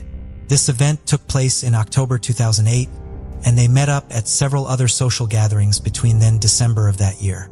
On December 23rd, Thomas requested that Dana Clare meet him at his residence. He had purchased a Christmas present for her. They spent approximately 5 hours together attempting to comfort each other and discuss their relationship. Although Dana Clare wished Thomas not to be distressed, she also did not want to continue the relationship. When she chose to end it, she meant it. His friend's description of events after the party did not align with the information Thomas had given to the police. The two agreed that Thomas had left the party in advance, but they stated that they intended to drop off his alcohol at approximately 12:45 a.m. However, when they passed his home, his vehicle was not in its usual spot, and they decided not to stop. CCTV footage from the vicinity of Dana Clare's residence provided some insight. A white SUV, resembling Thomas's vehicle, was observed entering and exiting the complex on several occasions. It departed at 11:30 p.m. and headed northbound on New Braunfels towards Nacogdoches. At this time, Dana Clare was no longer at her residence, having departed for the party. Following the vehicle's departure and northward journey, it became obscured from view. However, only a few minutes later, a figure could be observed on camera heading back from the northern side of the intersection, presumably on foot, towards Dana Clare's abode. It was not possible to determine with certainty who the individual was from the available CCTV footage, but they were observed wearing light-colored pants and a dark top similar to the attire Thomas had donned for the party. The individual entered Dana Clare's residential complex at 11:42 p.m. Dana Clare returned home from the gathering at 1 a.m. She accompanied her two small dogs, Grit and Toby, on their walk before heading inside. Just after 2:00 a.m., the individual who had entered the complex at 11:42 p.m. departed. At 2:07 a.m., a white SUV was observed traveling south on New Braunfels Road. Over an hour later, the SUV entered Dana Clare's apartment complex and exited 4 minutes later. Thomas was charged with the murder. The prosecution faced a challenging task. A number of items had mysteriously disappeared from the case file. These items included Dana's fingernail clippings, underwear that she had been wearing the night of her death, and CCTV footage. The CCTV footage provided a more clear image of the SUV that had entered Dana's apartment, and without it, all available CCTV footage was grainy and difficult to decipher. Nevertheless, The prosecution's case was that Ford had entered Dana's complex in the SUV and then parked the vehicle outside before entering on foot and waiting for her to return home. The prosecution claimed that the defendant's cell phone records showed that he was at the Dana Claire apartment complex that evening. A call made to the defendant's phone that reached voicemail instead of his own was sent from the tower near the Dana Claire's apartment. A text message received at 1:32 a.m., also sent from a tower 2 miles away from the Dana Claire residence, was the location where the body of Grit was found. The prosecution argued that the defendant waited for Dana to return home, killed her, and then transported Grit to the 2-mile location. They presented the towel with the defendant's DNA found on it, which covered Dana's face, to the jury. The defense claimed that Thomas immediately went to bed that evening. Their argument was that his car was parked in front of his own house, and the 2 eyewitnesses failed to notice it due to the darkness. They also suggested that the DNA evidence found on the towel resulted from Thomas's visit to Dana Claire 10 days prior to her death. The defense also stated that the white SUV seen driving into Dana's complex was a regular vehicle and could not be linked to Thomas. The jury deliberated for 8 hours and concluded that Ford was guilty of Dana Claire's murder, recommending that he serve a 40-year sentence. He is eligible for parole after 20 years and has filed an appeal. During the trial, Dana Claire's father took her ashes and Grit to court every day. And for her memorial, her brother organized a service where adoptable puppies were available in Dana's memory. All the puppies were adopted. When Dana Claire terminated her relationship with Thomas, she attempted to assist him in moving on. She demonstrated kindness and consideration towards him, and without doubt did not wish to harm his feelings in any manner. However, the man whom people considered to be pleasant was far from that. He was filled with rage and jealousy on the night that he murdered Dana Claire. His jealousy was so intense that he also killed little Grit as he knew how greatly she loved him. If Thomas had revealed his true nature earlier, Dana Claire never would have given him a second thought. He represented the complete opposite of everything that she stood for. He was kind of back to his old self, as far as I could tell, friend David Russo remarked, explaining that by December, the defendant had even shown him a picture of a new woman he was interested in. This note from the defendant to Edwards was entered as evidence after Nancy Ford testified, telling jurors that her son seemed to handle the breakup well. I think he was sad, but they had decided to stay friends. And in a way, I think he was relieved, Nancy said. Nancy also spoke at length about the behavior of Edwards' parents in the year between Edwards' death and her son's arrest. According to her, the harassment began when posters with Edwards' face were plastered on nearly every flat surface within a 3-block radius of her home. Nancy claimed to have seen Edwards' mother distributing these posters alongside San Antonio Police Detective Leroy Kirian. She further described how the harassment escalated from unpleasant notes to profanity-filled phone calls and even death threats. Alenia Leonard was just 5.5 years old and lived with her mother in the village of Appenzell. She was a cheerful, lively child who loved the outdoors, often climbing trees and swimming at the local pool. On July 31st, a beautiful day, Alenia grabbed her backpack, hopped on her scooter, and rode to the pool to retrieve some things she had forgotten, including her shampoo from the day before. She had also planned to stop by a nearby store to buy herself a snack on her way home. Meanwhile, her mother, Charlotte, waited at home. When Alenia didn't return, Charlotte became worried and called the police, fearing her daughter may have had an accident. It hadn't even crossed her mind that something far worse could have happened. Soon, however, it became clear that there had been no reported accident involving a child her age. Police quickly determined that Alenia hadn't made it to the pool or the store, indicating she had likely been abducted from the pool area around 9:20 a.m. The police launch a search operation, but come across no trace of the girl. On the same day, another event took place, which the police will only later link to Alenia's case. After 1 p.m. in a forest near Oberburen, about 30 kilometers from Alenia's home, 46-year-old Walter B. was shot by a male stranger. Walter gave the following account of events. He met an unknown man with whom he got into a friendly chat. After this conversation, the man suddenly started shooting at him with a revolver. Walter then began to run toward the road, stopped a passing car there, and a woman driving it took him to the hospital. Walter insists that he does not know the man. He only knows that the perpetrator came to the forest in a white minibus with Spanish license plates. At exactly 7:15 p.m., also in the forest, a few kilometers away, a white Renault traffic minibus is found abandoned. From exactly this kind of car a few hours earlier, an unknown man had fired at Walter. The next day before noon, not far from the abandoned car, police found the body of its owner. It was 67-year-old Urs Hans von Nash, a Swiss who had lived with his wife in Spain since 1990. The man shot himself with a gun, a scooter, and a helmet belonging to a child lay nearby. A shovel was also lying there. Police linked the case to Eilenia's case, as witnesses saw such a Renault traffic near the pool building on the day she went missing. On the same day, a resident of Billwill, located near Oberburen, found a backpack with children's clothes inside near the forest. It doesn't look good.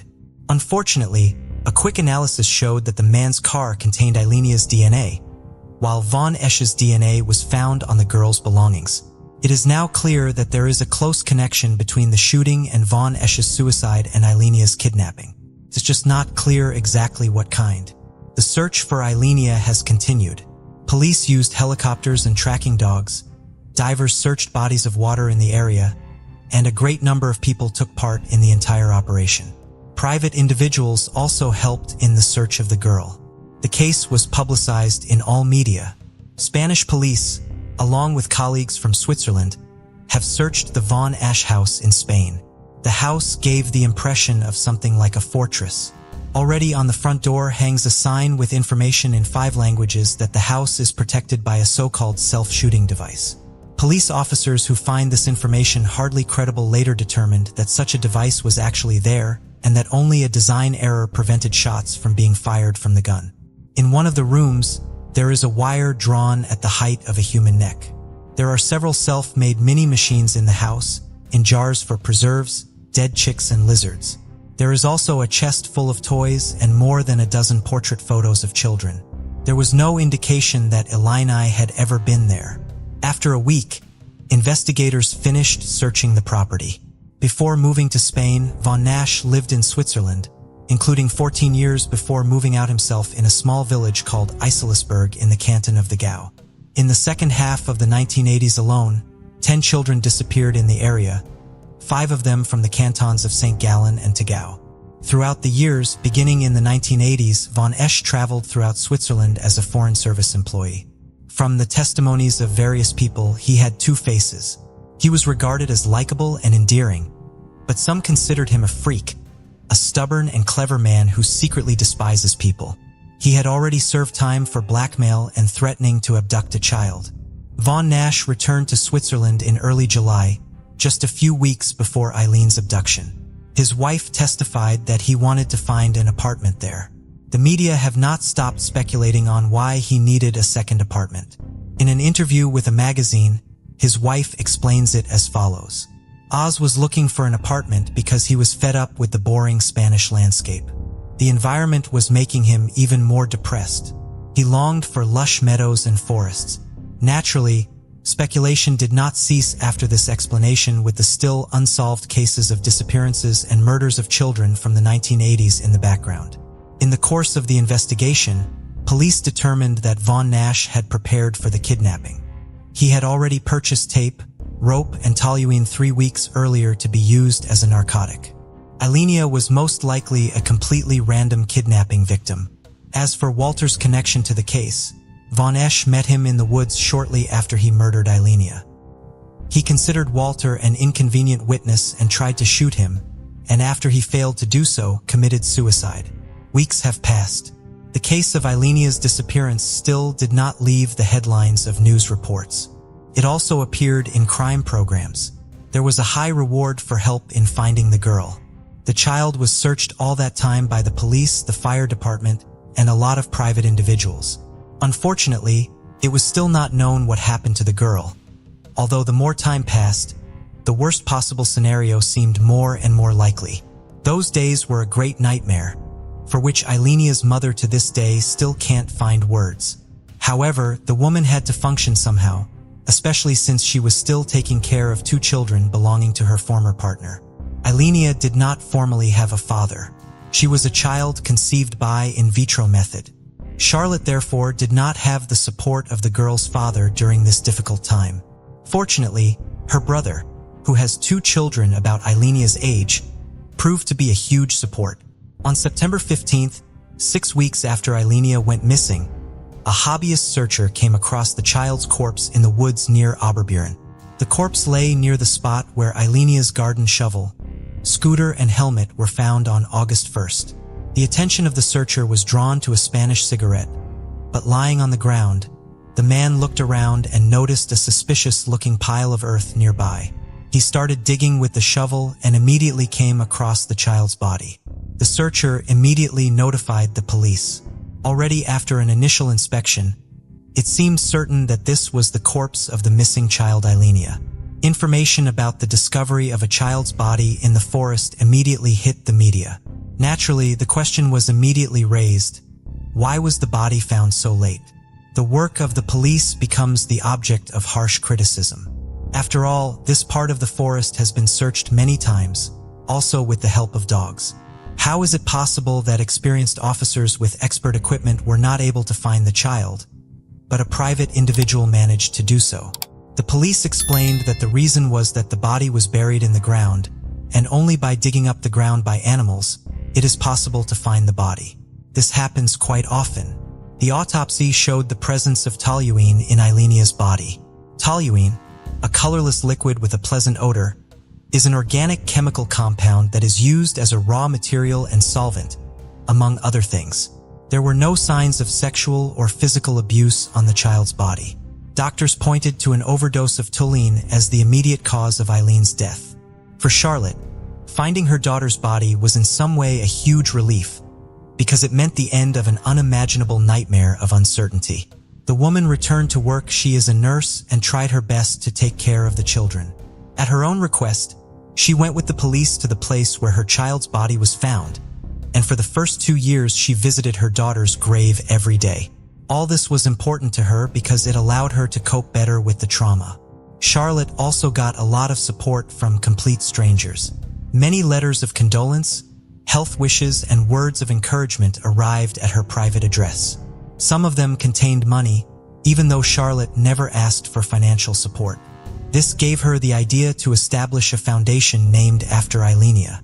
The foundation was established with the support of Charlotte's brother.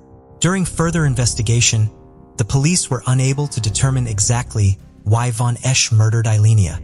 It was not possible to confirm that von Esch was involved in the abduction of other children. For example, those who disappeared within a radius of only 30 kilometers from the place where Eileen was abducted and where her body was found. Peter Pergesai disappeared in 1981, Peter Roddai and Edith Tretenbas in 1984. Moreover, it was not possible to determine with absolute certainty that von Esch was Eilenia's murderer. Naturally, everything points to this, but only one thing can be absolutely certain: that he kidnapped the girl. Formally, the case of Eilenia's murder remains unsolved. The suspicions that von Nash had something to do with the very famous disappearance in 2007 of 5-year-old British girl, Madeleine McCann, who was on vacation in Portugal with her family, are also not confirmed. These assumptions appeared in the press shortly after the disappearance of the little British girl, as von Esch lived in Spain at the time, and the cases of Eilenia and Madeleine show similarities, for example, in terms of the age and appearance of the victims. In 2013, British police clearly ruled out such a connection.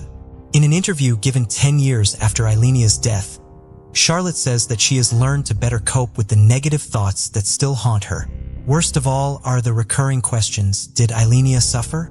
What was she thinking about in the last moments before her death? Charlotte feels great pain when she passes people on the street who went to kindergarten with Eilenia. It's hard for her to watch other children grow and change.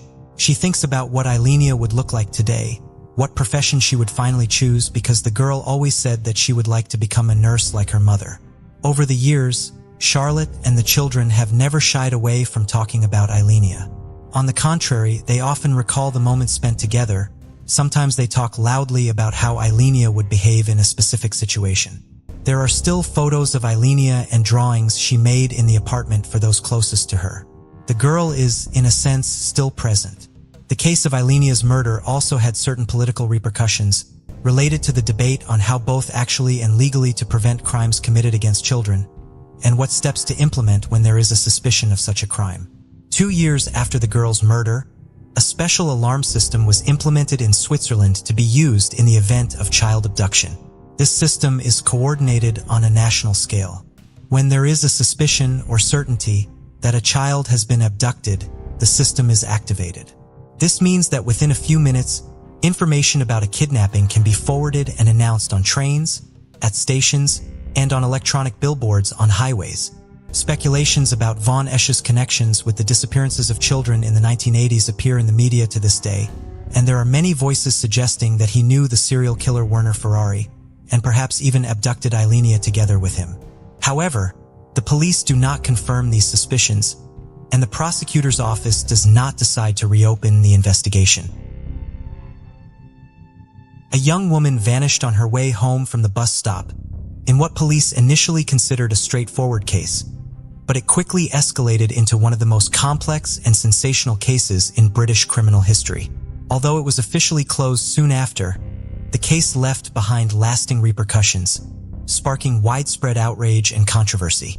Helen McCord was born on July 29, 1965, in the English town of Bell. Not long after, she welcomed a younger brother and helped care for him from an early age.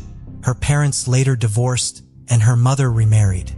Helen and her brother moved to a quiet village called Binga, not far from the city, where serious crime was rare and neighbors knew each other well, fostering a strong sense of safety. Helen grew up in this peaceful environment, surrounded by friends and maintaining a reputation as an exemplary daughter. After finishing school, she began working at an insurance company in Liverpool. Still living in Binga, she commuted to work by train and bus. On February 9, 1988, at age 22, Helen went to work as usual. She had initially planned to meet her mother for lunch, as her mother worked just a few streets away. However, the weather turned stormy that day with strong winds and rain, so they decided to reschedule. Her mother came home much earlier, and Helen called her towards the end of her shift, saying she wanted to go out that evening and asked her mother to warm up dinner for her so she could wash her hair in time. Helen usually came home just after 5, but on that day, she was obviously late, and her mother began to worry. Soon after, it came on the news that due to the weather, a tree had fallen on one of the railway lines, temporarily paralyzing the trains. At 7 DU in the evening, her mother became worried again and decided to call the railway. The conductor said the fallen tree had blocked another road and had no effect on the timetable of the trains Helen was traveling on. At this point, her mother began to seriously believe that something had happened to her daughter. Firstly, Helen almost always came home from work on time. Secondly, she always called home if she was going to be late. Even though there were no mobile phones at the time, she could call from work or a phone box on almost every corner. Her mother thought that something bad might have happened to Helen because of the weather. The heavy rain and wind could have caused her to fall and injure herself. So her mother and brother called all the hospitals in the surrounding communities, but no one there looked like Helen. The mother also suspected that Helen might have come home from work later than planned and called her office, where she was told Helen had left hours ago. None of her friends knew where she was. Her mother, stepfather, and Helen's boyfriend decided to look for her. They walked along the street she took home from work. Helen always took the same route. From Liverpool, she took the train to the small town of St. Helens, then went to the bus stop and rode to Binga. When they still could not find her, the family decided to call the police. The first thing the police did was notify officials in Liverpool and the surrounding area, sending them details of the missing young woman, but no one found her. The next morning, when Helen still had not turned up at home or contacted anyone, the police decided to reconstruct her route and the chronology of the evening's events. It was important to understand where she disappeared on her way home from work. They turned to the public to find witnesses and spoke to Helen's colleagues, as well as staff at the train station and bus company. They concluded that the young woman had traveled to her village by both train and bus on the evening of her disappearance. This was strange because it was only 200 meters from the bus stop to her house. The investigators suspected she might have been kidnapped. Had she been involved in an accident, she would have been discovered long ago. As part of standard procedure, the investigators began to check the people around Helen, as they are often behind such crimes. Her boyfriend and stepfather had solid alibis for that night. Friends and acquaintances were also excluded from the list of suspects. The police formed search teams of 120 officers and began a thorough search of the area from the bus stop to Helen's house, looking for clues like a piece of clothing or other items the possible kidnapper might have dropped. Meanwhile, leaflets with information about Helen's disappearance were distributed. Divers explored local waters, and police officers knocked on every door and questioned people.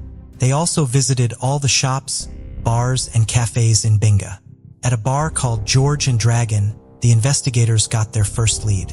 This bar was near Helen's house, and she often visited it with friends. The investigators found out that the owner had banned her from the bar 2 days before her disappearance after an incident. She had an argument with a drunk woman who spilled a drink on her. Helen went to the toilet to wash the stains from her clothes, but the drunk woman followed her and behaved aggressively, even trying to hit her. The bar owner threw both women out and banned them from returning. The police decided to find out more about this conflict and went to the bar to speak to the owner, Ian Sims. The bar was located right between the bus stop and Helen's house. Sims told the investigators about the incident and explained that he had to throw the 2 women out to avoid disturbing the other guests. During their conversation, the bar slowly filled up with guests, making it loud. The police offered to accompany him to the station to continue the conversation in a quieter environment. At this point, Sims became visibly nervous, refused to go with them, and tried to end the conversation. This behavior seemed suspicious. Why was he so afraid to go to the station? Did he have something to do with Helen's disappearance, or no more than he said? They decided to investigate Sims further and found out that he was known as a womanizer despite being married with 2 children. He constantly flirted with other women, and the villagers knew this. Sims also paid special attention to Helen when she came to the bar, giving her free drinks and trying to flirt with her, but she never reciprocated. The investigators went back to Sims and asked where he was on the evening of Helen's disappearance. He said he had met his lover in an apartment above the bar, where he mostly stayed because he feared being robbed. When investigators spoke to his lover, she said they had planned to meet at his apartment around 7 p.m. that evening, but Sims called and asked her to come later. She arrived at 8:30 p.m., but Sims was not home and did not return until 11:30 p.m. This made Sims a suitable suspect. Another suspicious detail was the fresh scratches on his neck. Sims claimed he got them during an argument with his wife when she found out about his mistress.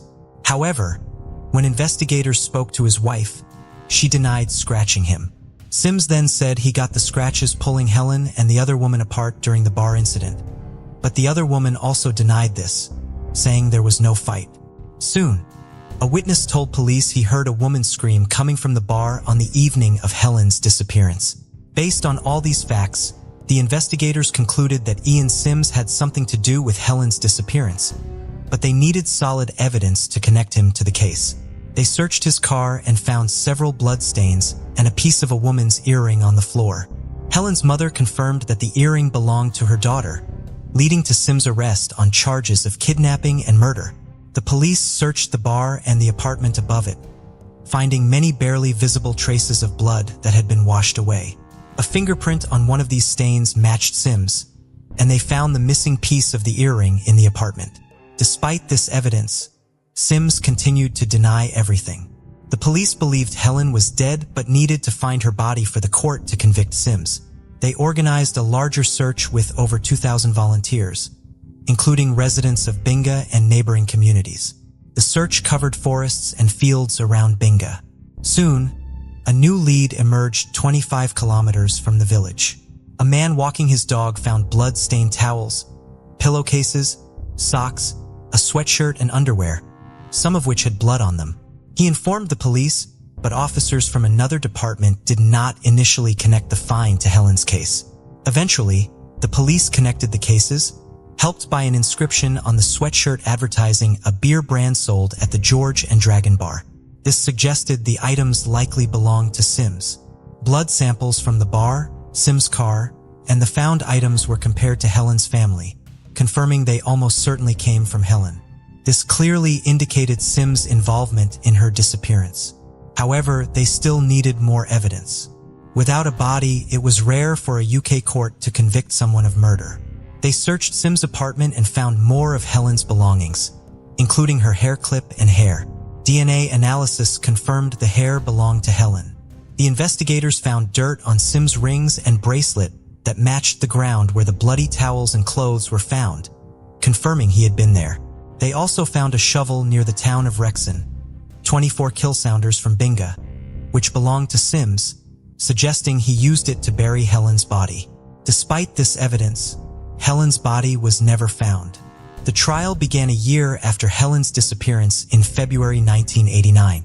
It was one of the first cases in the UK where a man was charged with murder without the victim's body being found. The prosecution believed Sims lured Helen into the bar, attacked, and killed her, then disposed of her body and scattered her belongings. Sims claimed someone else framed him, a story jurors found implausible. On March 14, 1989, Sims was found guilty and sentenced to life imprisonment with the possibility of parole after 16 years. Despite the conviction, the search for Helen's body continued, but was unsuccessful. In 2004, modern DNA analysis confirmed Sims' guilt, and his appeals were rejected.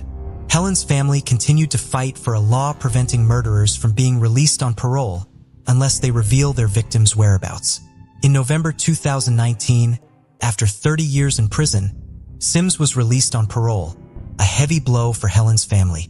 He died in June 2022, taking the secret of Helen's body's location with him. Helen's mother remains determined to find her daughter's body and continues to fight for a law to prevent murderers from being released early without revealing their victims' whereabouts.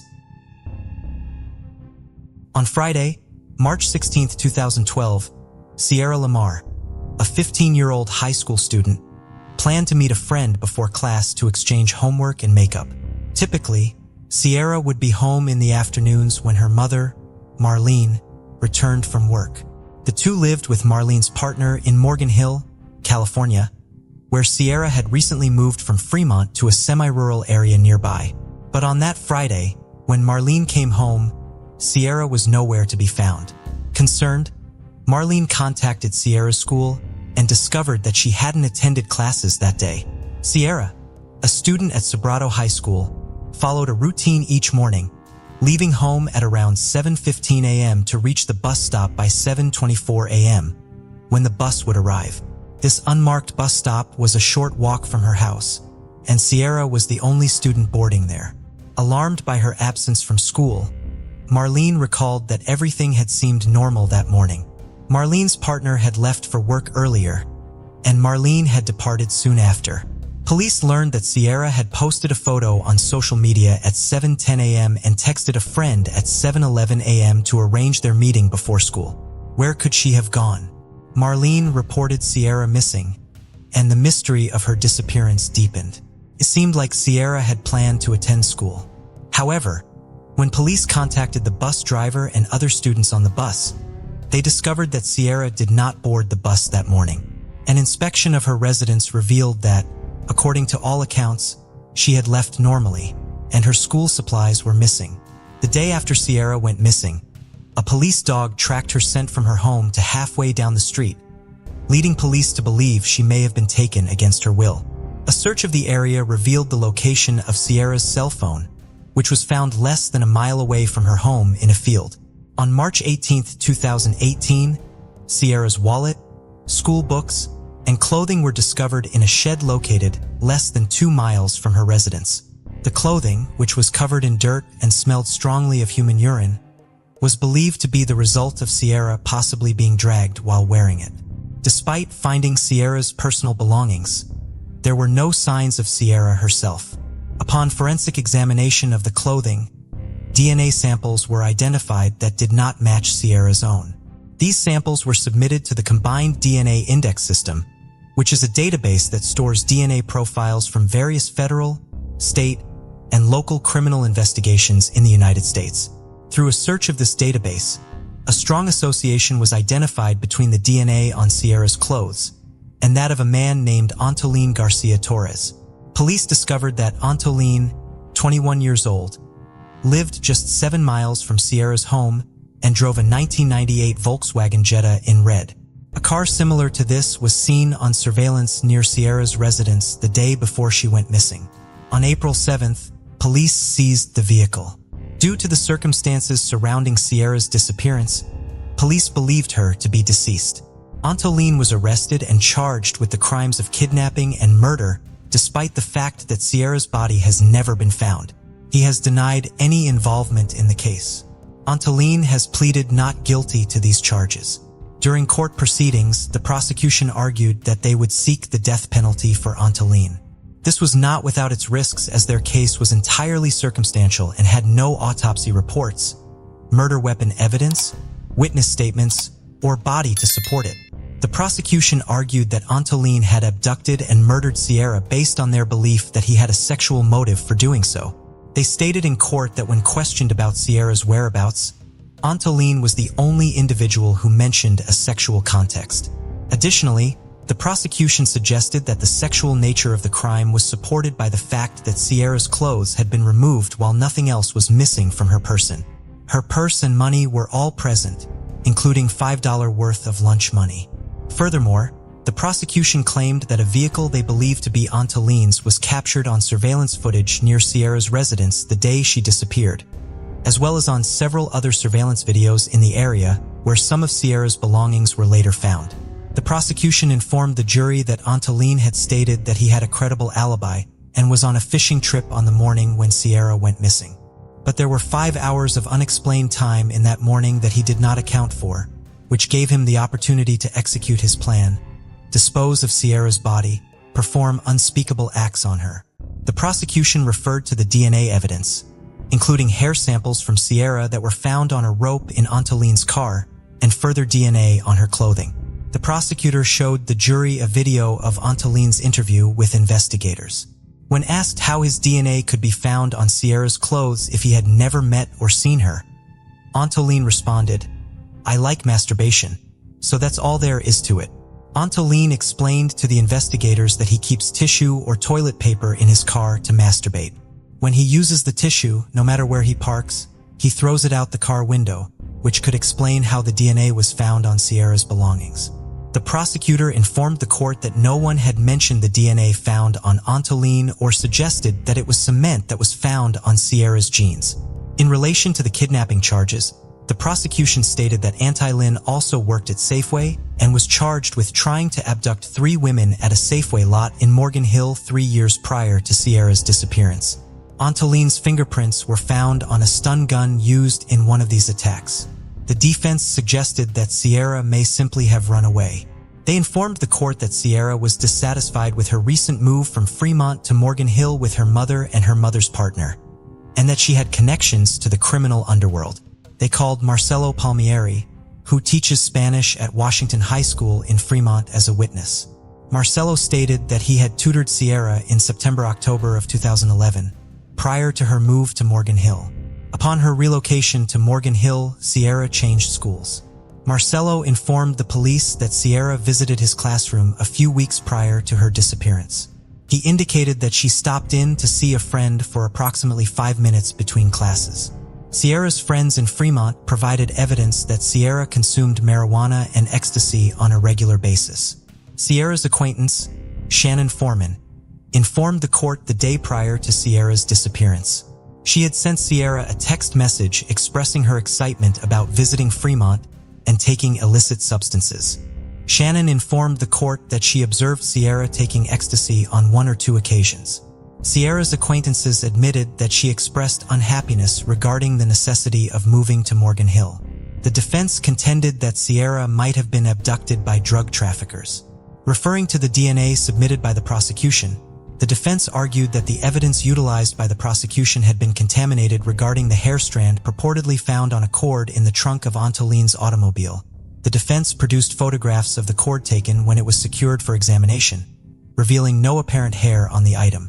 The court heard that the cord was left overnight in a garage at the sheriff's station in an open bag prior to its admission as evidence. The defense argued that the sloppy preservation of evidence meant that any DNA found on Sierra's clothing could be the result of contamination. The court heard that when Sierra's belongings were found in her bag, 9 strands of hair were submitted for analysis and placed in a sealed envelope. However, only 8 of these strands were still inside the envelope. In light of this discrepancy, the defense requested that the jury disregard any DNA or hair evidence related to the case. Adoption ally, the defense informed the jury that detectives had failed to follow up on a tip provided by a woman who had seen a bronzer weaving on the day Sierra disappeared. According to the witness, the vehicle pulled over on the street adjacent to Sierra's bus stop. The defense further argued that the charges against their client related to the attempted abduction of 3 other women also should be disregarded, as the lead investigator in the case was also the lead investigator involved in Sierra's case. The defense argued that this investigator had linked the 2009 unsolved attempts to kidnap the 3 women from Safeway stores in Morgan Hill to Sierra's abduction. The defense also argued that another investigation he was involved in should be re-examined due to his improper handling of evidence, and that his testimony cannot be relied upon. Regarding the other charges that the defendant faced, the alleged attempted kidnapping of 3 additional women, the defendant's defense team argued that despite the prosecution's claim that the defendant's fingerprints were found on the stun gun battery used by the alleged assailant during one of the assaults, it is possible that the fingerprints could have been placed there due to the defendant working at the Morgan Hill Safeway where the battery in question was purchased. The defendant frequently rearranged torn battery packs. The defendant did not testify during the trial. In closing arguments, the defense presented to the jury that Sierra was a distraught teenager whose home life was unhappy and who ran away and could still be alive. The prosecution argued that this was nonsensical as no secret life had been revealed, and they informed the jury that it would be unreasonable to assume that if the defendant had run away, she would have done so without informing any of her acquaintances. They urged the jury to consider all the circumstances of the case, taking into account the plans the defendant had made on that day, the location where her belongings were found, and the DNA evidence. Antolin was found guilty of capital murder for the abduction and murder of Sierra. Based on the special circumstances of this case, the jury had the discretion to sentence Antolin to death or life imprisonment. In addition, Antolin was found guilty for using a taser and attempting to abduct 3 other women. Before the sentencing stage of Antolin's trial began, the defense immediately requested a new trial. Their attorneys questioned the credibility and trustworthiness of the lead investigator, arguing that he had mishandled evidence in another case, and his testimony should not be accepted. The judge denied the motion, explaining that even if the lead investigator had been removed from office, the outcome of the trial would have been similar, as Sierra's DNA and Antolin's DNA were discovered in the same area. This would have resulted in a similar conviction regardless of the investigator's actions. During the sentencing stage of the trial, the defense argued for a lesser penalty, which would be life imprisonment without the possibility of parole. The defense presented evidence to the jury that Antolin might have been exposed to pesticides during his childhood in the semi-rural area of San Martin. They also stated that he had experienced a troubled childhood, as his father, Gabriel Hernandez, was an alcoholic who abused his family, including Antolin himself. In addition, the jury heard that Antolin was currently serving a life sentence for his involvement in sexually abusing his relative, who was female, from the ages of 5 to 14. The jury also heard that Antolin had witnessed and experienced sexual abuse at the hands of Gabriel when he was a young boy. During the presentation of evidence, Laura Torres spoke to the jury about her son, Antolin. She described him as a loving and responsible child who had taken on a protective role within the family after the death of his elder brother, Benny, due to drug addiction and imprisonment. The jury chose not to impose the death penalty on Antolin and instead sentenced him to life imprisonment. He was given a sentence of 13 years 8 months for his previous attempted kidnappings at a Safeway store. Antolin's parents spoke to the court. Mr. Antolin spoke directly to the jury. "I find it inconceivable to commit such a heinous and violent crime, that of rape and murdering a child. Your actions have caused great pain for our family and for yours. You deprived Sierra of the life that God had intended for her. If you have a choice, then make one. Repent and tell us where Sierra is. I have thought about her constantly, and the loss that has been taken from my role as a mother is unbearable. I still wake up every day thinking that it is a dream, but the reality is that this has happened. You could end this, repent, and tell us where Sierra is.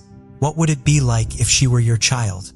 Judge Zucker concluded that Antolin also needed to register as a registered sex offender based on his admission of masturbating. After the prosecution argued that one of the primary motivations for kidnapping and killing Sierra was sexual gratification, given that her items had not been stolen and her clothes removed, the judge stated, "I believe that, given the opportunity, Mr. Garcia could reoffend." Following the sentencing, Sierra's father, Steve Lamar, expressed his disappointment in the verdict, stating that Sierra would not be able to continue living and that Garcia would be able to do so. He also said that Garcia would have the ability to eat, see his family while they cannot. The crime, which Lamar believed deserved the maximum possible punishment, was not met by the minimum sentence given. Thanks for diving into another mystery with us. If you enjoyed unraveling the clues and chasing the truth, don't forget to hit that subscribe button and give us a thumbs up. Your support helps us bring you more thrilling cases and deep dives into the unknown.